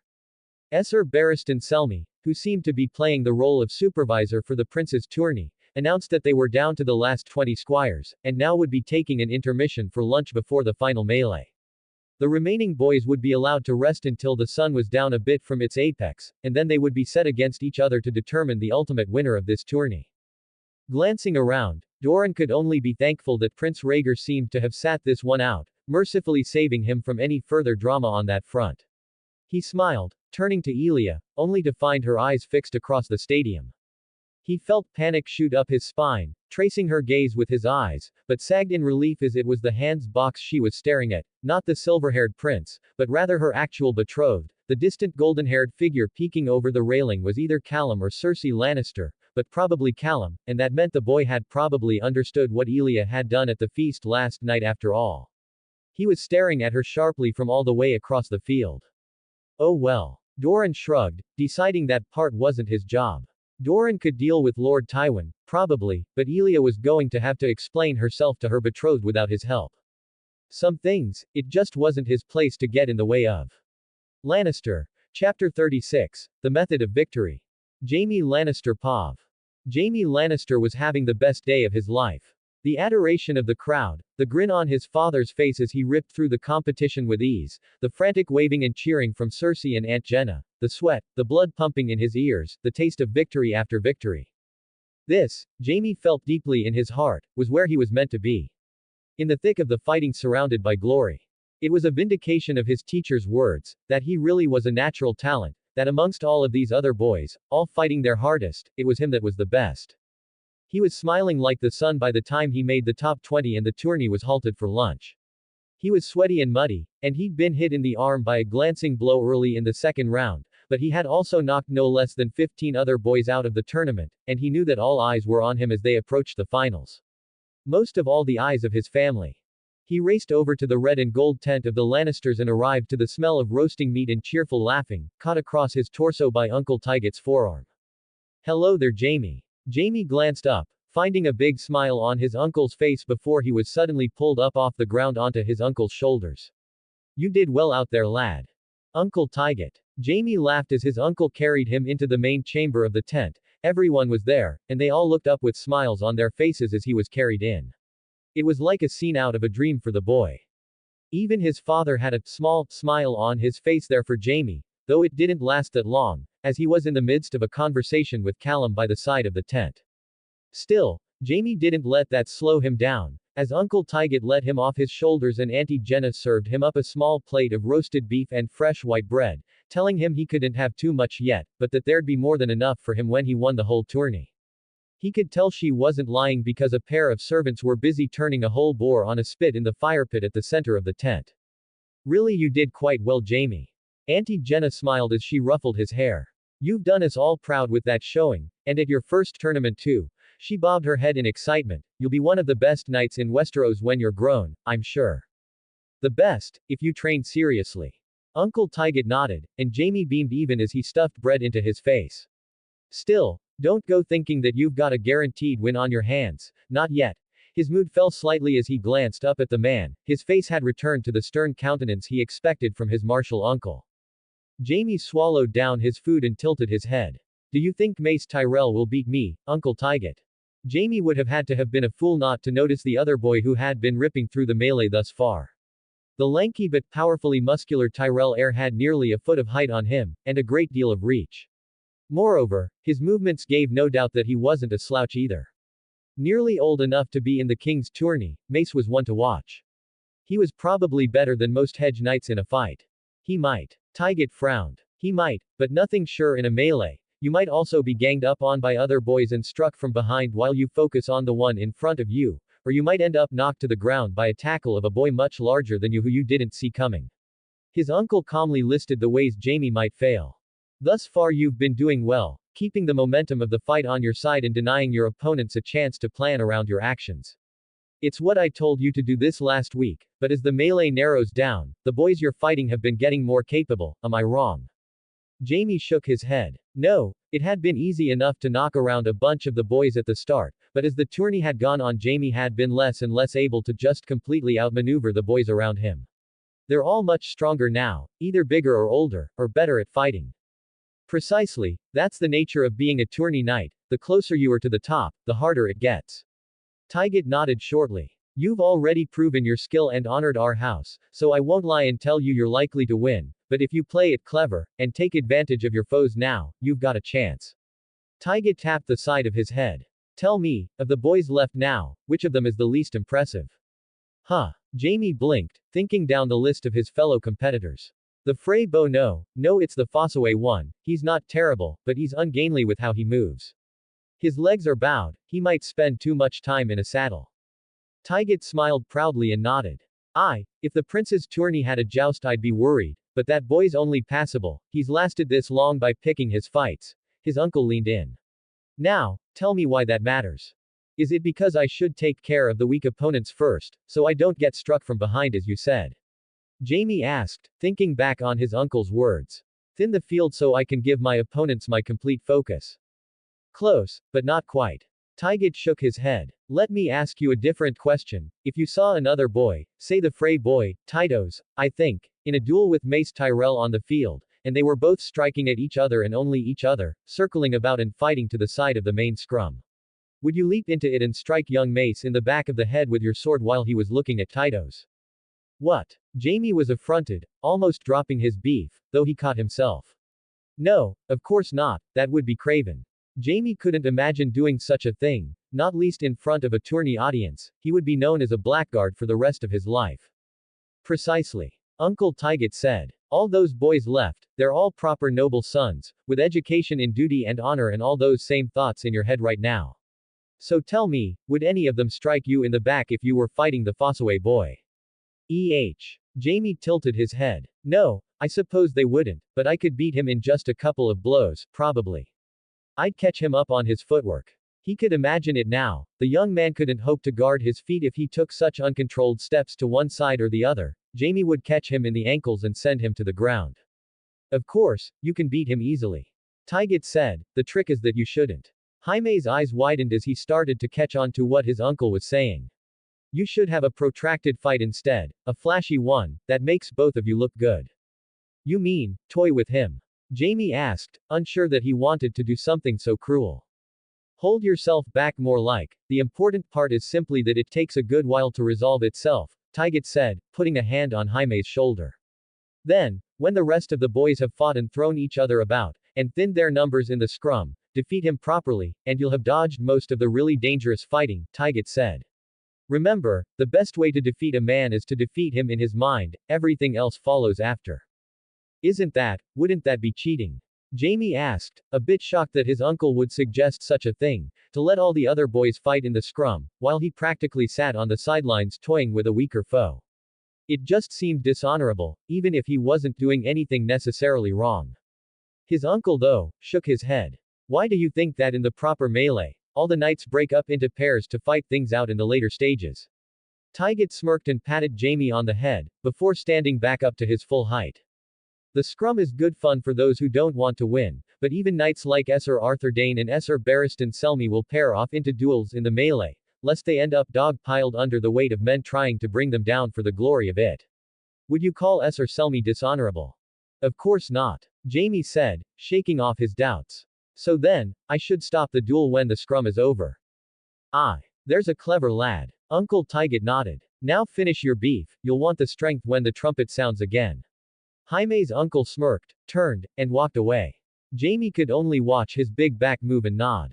Yes, it still left a bit of a bad taste in his mouth, but it was fair play also. Otherwise, Sir Barristan and Sir Arthur would never do something like that. He nodded, he would do his best to win so that father, auntie, and uncle would be proud of him. Oh, and Cersei too. Jamie looked around the tent with a mouthful of roast beef. Where was Cersei anyway? Lannister. Chapter 37. Vicious discussion. Cersei Lannister Pav. The space between the prince's tourney stands and those for the king's tourney was about half a mile across, and it was a mess of tents, banners, hastily erected stables, outhouses, and more, all spread across the field haphazardly below King's Landing's walls with little thought to order or practicality. All of the above were painted in the bright colors and patterns of different coats of arms, from the greatest of high lords, and even the king's own tents, all the way down to the lowly hedge knights who sought to do well in the tourney and earn the patronage of a more significant patron. Thousands of men, women, and quite a lot of children milled about the area after the prince's tourney, perusing food stands set up by enterprising merchants or playing in terribly unfair tourney games designed to cheat children out of their halfpennies. Mummers performed small skits or played cheerful music to draw crowds and donations, and all across the tourney there was an air of good fun and cheerful entertainment. Of course, nobody would pick Cersei, her brilliant gold hair covered up by a scarf, out from the larger crowd of children at the tourney. Indeed, no one would notice that she was moving between the tents with an intent that most of them lacked, shadowing behind her younger brother as he made his way towards the stands. Of course, she was also taking significant pains not to be spotted. Back a long way, she had actually lost Callum and Sir Clegane once or twice, as they meandered through the tent city, but it helped that she knew where they were going, so she was able to head them off and catch up to them by cutting through the alleys between the. It's not fair, mother. Cersei blinked, pausing between steps as she heard a shout from the tent next to her. Green and gold and quite large, was this House Tyrell's tent? Curious, she stopped to press her ear against the folds. Why do I have to lose? Cersei thought back for a moment. She recognized the voice. It was from the feast. That was Mace Tyrell, the other boy besides Jaime who'd been good in the tourney. Hush boy, there's nothing to be gained by winning. And that was Lady Olenna. What were they scheming now? Cersei did want to catch up to her brother, but she was also eager to hear what the Tyrells were up to. Well, she could wait a minute. They were supposed to meet that Princess Elia in the Martell box anyway. Can't you see that? It doesn't serve our purposes at all. It serves mine. Mace protested angrily. You already forced me to fight in the prince's tourney instead of the king's, now you're telling me to lose it on purpose. He sounded exasperated, and Cersei's eyes narrowed. Mace Tyrell had been going to fight in the king's tourney. It isn't worth it if it starts a grudge with the Lannisters. Lady Olenna said sternly, just on the other side of the fabric from Cersei. You've already done well enough, you'll be a knight in good time, don't let your love of glory get ahead of your thinking mind. Cersei had to hold her gasp in with her hand. Lady Olenna was telling Mace to throw the tourney so that Jaime could win. She shook her head, hurrying away quickly. She had to tell no, she couldn't tell Jaime. If he knew then he would hate it more than anything. She couldn't really understand why they were doing that though. Obviously, it would be bad if Mace beat Jaime, but it's not like father would get mad at them for beating him in a tourney melee. That was just how tourneys were. Nobody got mad at Sir Arthur Dayne for winning every joust in the past 10 years that he participated in. She didn't think it was likely that they were simply that afraid of her father either. The Tyrells weren't the most important great house, but they were still strong enough that it would be foolish to pick a fight with them over something so petty, not unless Mace beat Jaime and really rubbed it in front of the crowd, which seemed unlikely. Cersei puzzled at the Tyrells' motivations as she finally managed to make it over to the stands. Immediately, she popped into the wooden-framed structure and started moving towards the door of House Myrtell's box, easily recognizable from the sunburst banners around it. Seeing that the door was shut, but the box level in the stands was empty, she crept up beside the door and pressed her ear to the crack, aided by the old wood of the tourney stands with plentiful gaps in the paneling. Lucky you're not talking to my father, Princess Elia. Callum's voice was quiet and tense, and Cersei felt her fingers tighten against her palm into a fist. Callum shouldn't sound like that, he should sound excited as he talks about some new toy he's working on in his workshop at dinner. I'm glad he was willing to let me handle this. I suppose I appreciate that. Princess Elia sounded contrite, but Cersei didn't trust it. She might be trying to deceive him with a false act of repentance. Cersei knew that some of the maids got away with cheating on their husbands by pretending to repent before the seven, but then went on to cheat and cheat again. Cersei wouldn't let that happen to Callum. Callum, I hope you will accept my apology. I was caught in the moment during the feast, and I forgot myself. Caught in the moment with Prince Rhaegar? Callum asked, sounding a bit bitter. Cersei cheered him on in her head, hoping that Callum would really lay into her for acting as if it was nothing, for offering a paltry apology when she should be falling on her knees and begging, and I suppose that's understandable. From when we spoke at Castle Rock, he's just what you want, isn't he? No, Callum. You're falling for her Dornish wiles. Cersei cursed her luck. Of course, her brother would be too soft to see through the lies. He was trying to see it through her eyes like a woman again. He needed to be assertive, and force her to admit the scale of her error properly. Elia choked a little bit. Noi, she paused and Cersei could hear the quivering in her voice even through the door. You're right. I'm sorry, he's what I've dreamed about since I was a little girl. Cersei felt her blood run hot with rage, her fingernails digging into her palm. She was admitting to something like that. Telling Callum that, if her husband breathed a word of dreaming of some other woman, she'd hate him for the rest of his life. She might even kill him. Cersei blinked as the fact that she was supposed to marry Prince Rhaegar, the other half of the couple involved in this scandal, caught up with her. Was he dreaming of Princess Elia too? She didn't want to marry him if he was. She'd have to tell father to check. I thought so. Callum's voice brought Cersei back to reality and sent her concern right back up through the roof as well. You should be angry, Callum. Angry. So, what do you want to do then? It would be painful, I think, for both our houses to break our betrothal, but if you're that certain Prince Rhaegar is the man you want. It was a slip, nothing more. Elia said, and Cersei blinked as she sounded much more panicked now. It was gratifying hearing the tone in her voice. As I said, I lost myself, it shall never happen again. Is that true, Princess Elia? How can I be sure of it? Cersei blinked. For a moment there, Callum had sounded like father, though his tone softened after a moment. I mean it, I want to know. I don't want to spit on my mother's wishes any more than you do yours. Cersei felt disappointment again. Her brother just couldn't get it. He had been so close to holding her over a barrel and forcing concessions out of her, or better yet making her suffer. I was familiar with their correspondence, you know. I was at my mother's side a lot before she died. I did not. Elia admitted. I do not want to break my word, or my mother's, what you say is true. The quiver was back as she continued. I promise I will be faithful, Callum. I besmirched your honor and my own with the way I behaved at the feast. I will never do so again, I can be true to that at least, for my heart has been scarred this morning, and I do not seek to feel this pain twice. Princess Elia sighed. I will banish fantasies of knights and handsome men from my heart then, and accept that I am to be with you, as you are. The tone of her voice left little in doubt when she said, as you are. The derision, the disappointment, the dismissal of Callum as a viable husband and a man.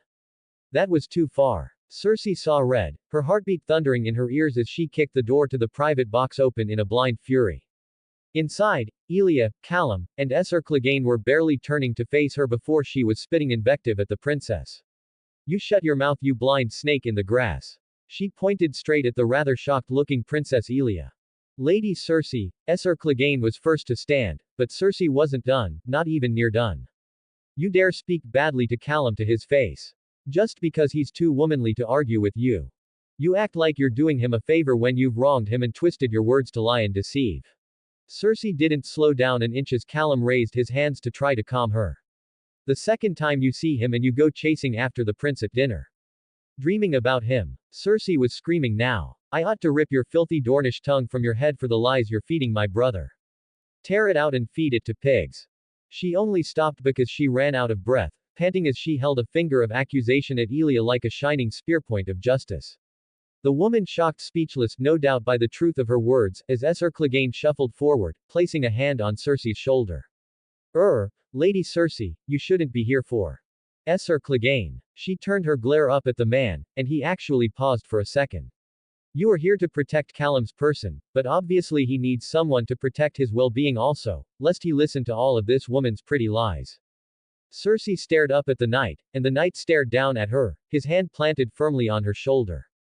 All right, Callum said, breaking the stalemate as they both turned to look at him. I think this conversation has been derailed a bit. I'm not as interested in punishment as I am a plan to move. Cersei prepared herself to comfort Callum properly as he spoke his calm platitudes, but she felt her anger spike again as Princess Elia suddenly regained her control and interrupted him. I did not lie. Princess Elia snapped. I have not lied or deceived Callum, not once.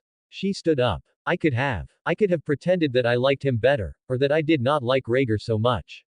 I could have lied right to his face, but I did not. The Dornishwoman rose to her feet, towering over Cersei as she marched over to look down on her. It is one thing to be angry with me because I do not like your brother, but it is quite another to accuse me of deceiving him. Cersei saw tears forming at the edge of the woman's eyes. Fake, no doubt, trying to make Callum pity her even as she glared down balefully at Cersei as if Princess Elia was in the right and she was in the wrong. Cersei stared right up into the woman's glare, Ser Clegane's hand still on her shoulder, but long forgotten from her mind. Green eyes met hazel in a battle of wills. Then she punched Princess Elia Martell in the stomach, hard. It was so gratifying to watch the much taller woman grab her diaphragm in pain, gasping as all the air was forced out of her throat. So gratifying in fact that Cersei didn't notice the other hand coming around towards her face. The slap was about as hard as Cersei had never been hit, and she staggered back, a red mark already rising on her fair skin as her back hit the back wall of the Martell box, hatred still burning in her eyes like wildfire. Then Ser Clegane finally managed to get himself between them, and it was all a mess after that. Lannister. Chapter 38. Headaches. Tywin Lannister Pav. The hand of the king was not a man particularly prone to headaches. No, quite the opposite, he had quite a sturdy constitution, and yet, the past 16 hours had been one headache after another. Quite a feat, given that he was more than used to cleaning up over King Aerys' messes in a careful fashion. Tywin stared under heavy eyebrows, a frown plastered firmly on his face as his eyes slid to the side, back to Ser Clegane, who, thin-lipped and pale, had just finished giving his report on the mess at the tourney stands. "You're certain that Cersei struck first?" Tywin asked coolly, his face tight with restrained anger as he tapped his finger on the side of his chair. He was sitting in the half-light of his red and gold tent as he stared down his children like a viper waiting to strike. "Yes, my lord," she was very angry at the perceived insult towards Lord Callum. The man swallowed visibly, but in truth, he had no reason to be afraid. Tywin was not one to punish the bearer of bad news, and from what he'd heard, Ser Clegane had ultimately resolved the situation as best he could. She struck Princess Elia in the stomach, very hard, and Princess Elia slapped her face in turn. Tywin exhaled through his nose, turning his gaze back to Cersei, a red handprint still visible on her face, looking painful. He supposed she might learn something from that, but from the defiant expression on her face, he doubted it. His frown deepened as he stared at her, and she matched his gaze with her own, her hands on her hips. Cersei had a strong will. He didn't know whether it was her mother's or his that she had inherited, but whatever the case, his daughter would not take simple chastisement, not unless she was made to understand exactly why she had been foolish. Furthermore, she had not been entirely wrong to act as she had. Merely premature. Cersei. His daughter's spine straightened as he spoke, despite her unflinching stare. Acting to protect Callum was well intended. Tywin chose his words carefully. "Have you considered the potential consequences for your brother, however?" Cersei blinked. "Well, of course," she said quickly. "I don't want him to be married to that snake of a woman, father." She lied to his face and then practically called him ugly. Said that he'd never be a knight or a handsome man. Tywin's frown deepened, as he glanced back over at Callum. The boy bore a frown much like his own, though it looked so strange on Joanna's features. The boy gave Tywin a short nod, though he couldn't place quite what his son was thinking about now. He had come to Tywin when the intermission started and asked to go speak to Princess Elia alone and calm the situation. From what Ser Clegane had said, he had been on his way there, despite the potential insults, when Cersei had burst in. Tywin turned his gaze back to Cersei, leaning forward as he spoke. "Cersei, you have done more harm than good. Think about what breaking your brother's betrothal would mean for him." Tywin raised a finger as she moved to speak. "Do not think about how much you hate Princess Elia, or whether she insulted him." Tywin corrected, and she shut her lips, looking somewhat confused. "Think about what marrying her gets him, and what it gets House Lannister, then consider whether an equally beneficial match is readily available for him." Tywin's frown deepened. "Callum is not my heir, a second son of Castle Rock, yet because of your mother's friendship with Princess Anella, I was able to secure him a marriage to another great house. Do you think that it would be so easy to manage it a second time? Especially after all this scandal?" Cersei stopped moving for a moment, a strange expression crossing her face. You think?" She glanced over at Callum, who looked back at her with a tired frown.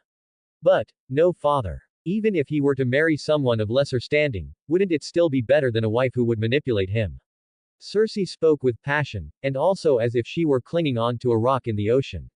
"Callum has a kind heart. To let someone twist and tear at it with poisoned words, I don't wish for him to suffer such a fate." Tywin raised an eyebrow. An interesting notion Cersei seemed to have about her brother. Tywin had never read him as especially soft-hearted.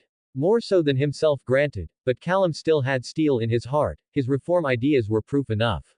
His gaze returned to his son. "Callum, this is a matter affecting you, what do you believe?" There was only one right answer, of course, but Tywin knew his son well enough to expect him to answer properly. He wasn't disappointed. Callum straightened up and spoke, pushing his hair back out of his face. Regardless of whether I particularly like Princess Elia right now, the betrothal must go through. He nodded quickly. Firstly, for the sake of forming an alliance with House Martell that will benefit House Lannister substantially, and secondly to honor my mother. He chuckled bitterly. Princess Elia seems quite distressed to be marrying me, and I suppose she wanted me to share her pain with this whole mess. I confess I'm not much enthused to be marrying her anymore, but I believe we can mend our relationship, given time and effort. He frowned a bit at the end there. If you talk to Prince Doran though, father, please tell him to send her back to Dorne with all haste. I don't doubt the honesty of her promise to avoid Prince Rhaegar, but if the prince seeks her out. He won't, Tywin said firmly. Aerys' hatred for the Dornish has seen to that. Our king is rather angry with Prince Rhaegar. Callum winced as he spoke. Even so, Prince Rhaegar is known to be taken with passion. If he slips his father's grasp, then I would not put it past him to charm Elia anyway. If they eloped, it could be construed as romantic. He stopped speaking for a moment as if to let Tywin digest his words. Please have her sent home, the sooner the better. Tywin considered his son for a moment, deciding that he'd think on the merits of such a plan later. On the one hand, it might make rumors of the supposed scandal spread further, and do more damage to House Lannister and House Martell, but on the other, it could cut off a more severe scandal before it started. He'd take his due time deciding which route was better. His eyes went back to Cersei. The girl seemed to have stiffened, looking much more quiet. He couldn't quite tell what she was thinking as she looked down at the floor. Is it true that Prince Rhaegar is in love with Lady Elia as well? Cersei asked, her hands bunching up her dress as she turned to look at him. Tywin could only sigh as her gaze burned brighter than before. Is that true, father? He certainly expressed affection towards her at the feast, but love is not formed in an evening, Cersei, Tywin said, again being forced to choose his words carefully, lest he set off his temperamental daughter or convince her to do something foolish. I doubt his heart is set on her as his only love. Cersei narrowed her eyes. It had best not be, she said quietly. Tywin breathed slowly, preparing a new argument for his daughter, before he heard the distant blare of the trumpet and let out a final sigh. Standing from his chair, he walked over to his children. The mood was sour, even by his own standards, but he was not above some minor show of pride either. Whatever their failings, his children still behaved as lions in their own ways. He leaned down and placed his hands on both of their heads. Cersei. He snapped, and he felt her spine straighten, pushing her head up into his hand. Protecting your brother from insult was admirable, but you acted prematurely and rashly. Next time, think about the consequences before you brawl with someone from another great house. Cersei nodded. Yes, father. Tywin gave her a nod in turn before he turned to Callum. Callum, I am not disappointed in your efforts, despite the position your betrothed has placed you in. Tywin gave him a short nod. You are behaving as expected of you. Of course, Callum said, staring up at him, before glancing over at Cersei suspiciously. Tywin chalked that up to the rather odd notions of his soft-heartedness she'd been speaking. Tywin let both of them go as he walked forward, sending a small nod to Esser Clegane. The man had been performing well enough as Callum's bodyguard on this trip, and his handling of this latest mess was well done also. Interposing himself between Cersei and Princess Elia was probably the only thing that had prevented it from becoming an all-out fight between the two, and it had been a near thing as is. He'd see that the night was rewarded upon their return to the Westerlands. Very well, Tywin spoke. I'll hear no more of this for the moment. He felt his headache ease a bit as he walked out of the tent, making his way briskly toward the tourney grounds. It would be a bomb to watch Jaime win his first tourney. Of course, once he had situated himself in the hands box once again, his headache started to come back quickly. Down in the ring, Jaime leaned on his padded arming sword with a cocky grin on his face, one hand extended to point toward the tallest boy in the arena with him. Tyrell. Jaime challenged unflinchingly. Mace Tyrell, I heard your mother told you to lose. Tywin felt his blood rise a bit as his son decided to do exactly the opposite of what he needed to win. Instead, he challenged the biggest boy there, in a manner that the Tyrell heir couldn't refuse. He didn't quite know why Olenna Tyrell would advise her son to lose, or if it was even true that she did, but he would have preferred Jaime let it happen rather than call it out before the whole of the tourney grounds. Jaime continued pointing at young Mace, who looked a bit shocked at the accusation. Shocked and a little angry. What say you ignore her and we have a good bout instead? Tywin grimaced as the larger boy seemed to find his footing, answering Jaime's challenge and beating his sword against his shield. Sounds fair to me, Lannister. He advanced, the other boys in the melee clearing a path between the two. Word of warning though, the older boy grinned, his lanky form towering nearly a foot over Jaime's. I've been holding back. Lannister. Chapter 39. The Rose and the Lion. Jaime Lannister Pav. I've been holding back. Mace Tyrell grinned at Jaime, and Jaime grinned right back. Cersei had not been half as much a sneak as she thought. She was moving about camp earlier, and Jaime had followed her right up until he caught the tail end of Mace arguing with his mother. The very idea of throwing a fight like that, being told to by someone like Lady Olenna, it galled him. Jaime hadn't particularly liked the way the Tyrell boy fought, all basic maneuvers and strength and reach, but he still didn't deserve to be forced to give up the fight like a craven. Jaime had resolved to challenge him instead of the Fossaway boy at once. It would be a better fight anyway, and from the roaring cheers of the crowd, they loved it too. The rest of the boys turned to each other, not so eager to start their own scrum when the two of them were fighting, but Jaime paid them no mind. They simply didn't matter, it would be either him or the older boy in front of him who walked away victorious this day. Oh, have you now? Jaime bantered back as he assumed a ready position, his arming sword raised to his side. I suppose flailing your arms around and happening to knock your opponents out would count as holding back. Mace snorted, taking a lower guard himself. As if tripping idiots over the fence is any better. Despite the harsh words they were exchanging, Mace Tyrell looked more relieved than anything. Jaime could certainly sympathize. That didn't stop him from rushing in mercilessly, right from the start, thrusting straight in towards the Tyrell heir's exposed shoulder with the tip of his padded sword. Even if it didn't knock the boy out of the fight, there was only so much you could pad the tip, and it would hurt like a thorn bitten into the flesh if he landed it. Unfortunately, Mace Tyrell apparently meant it when he'd said he was holding back, because the older boy brought his shield up like lightning, knocking Jaime's blade away and stepping forward into him with his own thrust. The older boy had far more power behind it, and Jaime knew at once he couldn't block it the same way that Mace had.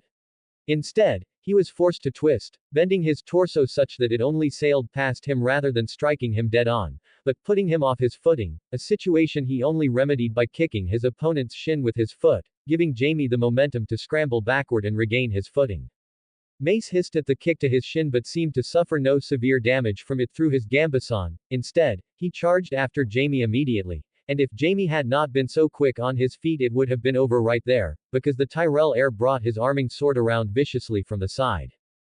Jaime had to use his shield at an angle to deflect it up over his head because there was no way he would dodge the cut as he had the thrust. The padded sword sailed over him as Jaime desperately went in for another thrust himself, his sword once again blocked by Mace's shield, though it at least pushed the boy back enough to put some distance between them. Jaime's blood thundered in his ears and his breath came fast and ragged.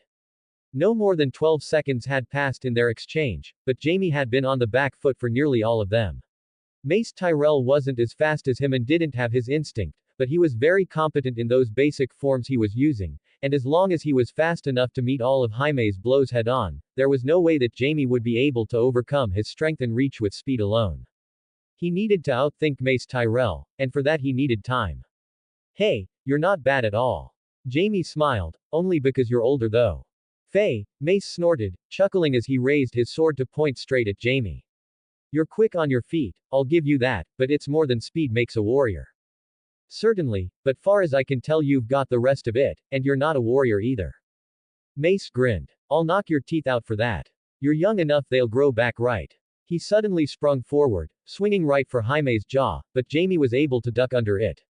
He had been given enough time to think by the brief banter, and he recalled that kicking Mace's shin was quite easy. The boy was so tall and lanky comparatively that he had to reach much farther down to protect his feet. Knowing that, Jaime's sword arm struck out like lightning and his padded blade struck Mace in the ankle, eliciting a yelp from the boy and making him stumble. Not far enough though that he didn't slam Jaime in the face with his shield. In his haste to strike, Jaime had forgotten it, and he felt pain shoot up his face as he felt a crack in his nose. Jaime was knocked back stumbling, his eyes shut and his face on fire. He barely managed to stay on his feet by catching his sword on the ground and bending his knees to dull his momentum. He could taste copper in his mouth as he dragged himself back up, opening his eyes. Something warm was rolling down his chin, and he could tell his nose was bent at an angle. What had Uncle Tyget said to do when your nose was broken? Drag it back into place. Jaime winced as he reached up to grab it, feeling the pain as it scorched at him, but though tears formed in the corners of his eyes, Jaime wrenched it back into place, gasping as he did so. Well, Jaime spit out a bit of blood from his mouth. Well struck, Tyrell. Same to you, Lannister. Mace winced as he turned to face Jaime. His ankle wasn't broken like Jaime's nose, but he was clearly in pain. Jaime had struck him hard enough to leave a nasty bruise for certain, even through the gambeson. I'm a prettier sight than you now though. Jaime made the mistake of snorting, only to feel a bit more blood rush down his face. He shook his head quickly. His nose still hurt like the hells. You could break my nose 30 times and I'd still look better than you. He grinned madly as he rushed in at the older boy, managing to catch him off guard this time. Mace was slower with his shield now, and it was with raw aggression that Jaime went at him.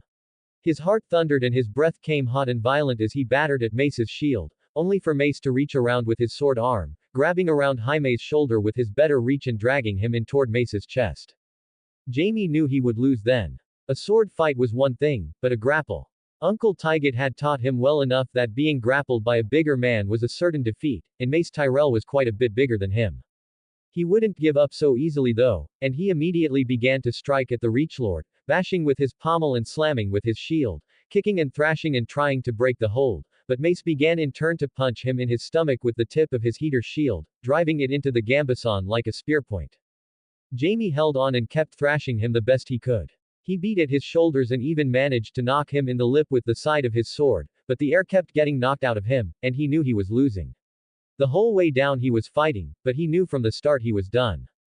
Eventually, he just fell. His knees gave out, the air forced out of his lungs and what felt like a very nasty bruise forming on his belly. Jaime Lannister fell to the ground and slumped backward, panting like a dog for air. He looked up at the sky, with the colorful banners of the tourney waving in the air above, and the white puffy clouds high above them. His nose still burned like a house on fire, and his hair was covered in mud, but somehow, this all felt just as right as his earlier victories did. He had chosen to fight Mace properly and had not let the boy lose on purpose. He had fought with honor against a stronger foe and ultimately lost. Yet now he still felt eager. His heart thrilled in his chest as he grinned past the blood on his lips. His eyes turned down towards his victorious opponent. Well, victory in this case was a measure of inches. Mace Tyrell looked a fine mess, leaning on his sword and panting. Jaime had busted his lip when he'd struck it with his sword, and it was bleeding purple and swollen. He had surely battered the Tyrell heir on his path to the ground, and Mace winced as he moved next to him. You all right there, Lannister? The older boy asked, his lip bleeding down his chin onto his green and yellow gambeson. Thought you might be soft in the guts. I'm not soft anywhere. Jaime spat back, feeling the urge to laugh. He looked up at the older boy, with his busted lip and limping step, and felt that this was someone who truly got it. You look like shit. Jaime grinned. And call me Jaime. Mace then. The Tyrell heir said, grimacing. And you look worse. I think I hear your sister cursing me from the stands. The older boy offered him a hand up, pushing his padded mitt over Jaime's chest.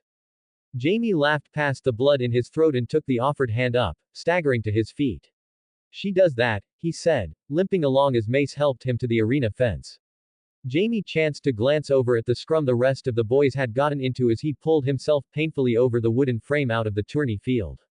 Think you'll still win? He asked the Tyrell boy. Of course. Mace replied cheerfully. Just, after I catch my breath for a moment, he said, leaning against the fence as the last few boys whittled themselves down. It'll be easy. Mace Tyrell did not in fact win the tourney. Tanton Fossaway, of all people, had managed to come out of the scrum mostly unscathed. Jaime thought it was probably because everyone else had decided he was the weakest and thus to save him for last. Whatever the reason though, he was still a good enough fighter that Mace, battered as he was, didn't last that long. Jaime thought it a bit unfair that probably the weakest of the remaining squires made it through. Especially when Sir Barristan Selmy himself came out and knighted the boy at the end of the tourney. Still, by then Jaime was rather distracted by Cersei's fussing over him and the probing questions of the Grand Maester who his father had somehow convinced to look over his broken nose. Overall, Jaime came away from the tournament bruised, bleeding, and looking forward to the next one. Lannister. Chapter 40. Costs and Salvage. Tywin Lannister Pav. Tywin tapped his fingers on his desk and let his eyes scour the man in front of him. Like a cat sizing up his prey, he let the silence drag in the air, holding his tongue in the threatening stillness before he finally spoke. And why, precisely, should I do that? Prince Doran did not flinch at the harshness of his tone, and that made Tywin like him just a little bit more as he waited for the Martell heir to respond. The Dornish prince, with his pallid skin and greasy black hair, stroked his chin. He had the look of a man choosing his next words carefully. Tywin's finger continued to tap on the table. I believe it would be good for our future relations. The man said calmly. I. Tywin snorted. It would give you a hostage if your sister does something incredibly foolish. She will not, Doran said, shaking his head. She is not a fool. Then why does she continue to act as one? Tywin pressed. I understand that a woman's heart is weak, especially when they're young, but your sister has done two very foolish things since this tourney started, one more foolish than the other. How can I trust she will not do so again? And when she does, you will have my second son in your clutches to protect her. Unacceptable. It wasn't actually particularly unacceptable in Tywin's view, because he didn't actually expect Princess Elia to act out anymore. She had been given a taste of the real world after her first error, and slapping Cersei had been understandable, given the insults his daughter was making. Still, that didn't mean he wasn't going to wring Prince Doran out for all that he was worth. He almost felt bad for the man. Tywin knew well the feeling of having to make up for the actions of foolish relatives. Elia has learned her lesson, and besides that, House Martell would not dare hold your son as a hostage against you. What would we have to gain? The betrothal would likely be dissolved at any rate in such a situation, and then we'd simply earn more of your ire for no gain. Prince Doran shook his head. I merely think that it would be best if Callum stayed with Elia for a while, for the sake of their eventual marriage. Don't try to steer the conversation your way, Tywin said sharply. He didn't actually disagree on that component. Callum was a bit young, but mature for his age, and he was going to need to spend time in Dorne before the marriage anyway, given that he might someday rule Dorne as Princess Elia's husband. I want to know what guarantee you're giving me that this won't be used against House Lannister. Garanta. Tywin saw recognition flash through the younger man's eyes, and suddenly Prince Doran's entire demeanor shifted. Horsetrading then. Tywin let his trademark frown lessen slightly. House Lannister needs some manner of contract or collateral to assure Callum's safety given the repeated foolish actions of Princess Elia during the tourney, Tywin explained his position calmly. In reality, it was more a matter of recovering the debt that House Martell owed for her foolishness, but this was a mechanically sound way to do it. The prince's lip was pinched shut in a frown. Tywin was quite sure he recognized the true purpose of this too. If Doran refused, Callum wouldn't go south, but more importantly, he risked souring their otherwise good relations further. Prince Doran met Tywin's gaze. I propose the following, Doran said, discomfort clear in his voice. Your son's bodyguard, Esser Clegane was it. House Martell will pay his wages while he comes south with Callum. Moreover, we will provide Callum with a stipend of, let's say 5 gold dragons a month for the few months he is in Dorne. We will address all manner of transport arrangements with our own funds. A Lannister. For 5 gold dragons a month. Tywin snorted. It wasn't actually insulting, Callum was 8 after all, but he acted as if it was. 20 then. Prince Doran corrected. Additionally, when the marriage between Callum and Elia occurs, the details will be placed in House Lannister's hands fully. Tywin considered that could actually be quite a valuable offer all things considered, however. I want the sand steeds specified in the betrothal to be moved up. They will be sent to the Westerlands as soon as you reach Dorne. In the event they are wrecked or otherwise destroyed at sea, you will replace them as soon as you are able. Only when I've got them in the Rock stables will this be considered fulfilled. You will put them in the Rock stables as soon as they reach Lannisport. Prince Doran said immediately, and Tywin actually smirked a bit, horse trading indeed. Correct. I have no intention to cheat you, merely to seek a guarantee against future stupidity. Tywin said, rather cheerfully. Those sand steeds would do quite well for House Lannister, he suspected. Very well. I suppose that's enough of a guarantee if you agree. I do, and I am sure my mother will also. Prince Doran nodded, looking relieved. Tywin didn't particularly blame him. Now, onto the matter of salvaging this betrothal. Tywin grimaced slightly, plain words, but appropriate.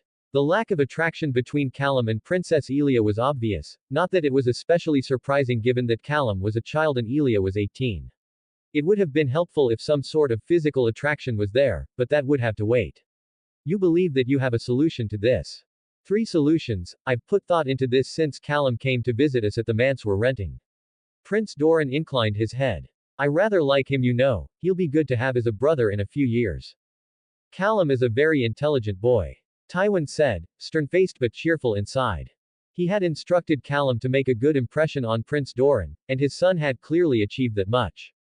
He supposed one thing he couldn't criticize either of his sons for was their sociability.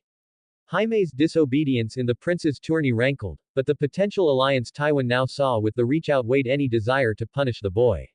If Jaime married one of Luther Tyrell's daughters, that was for later though. State your suggestions.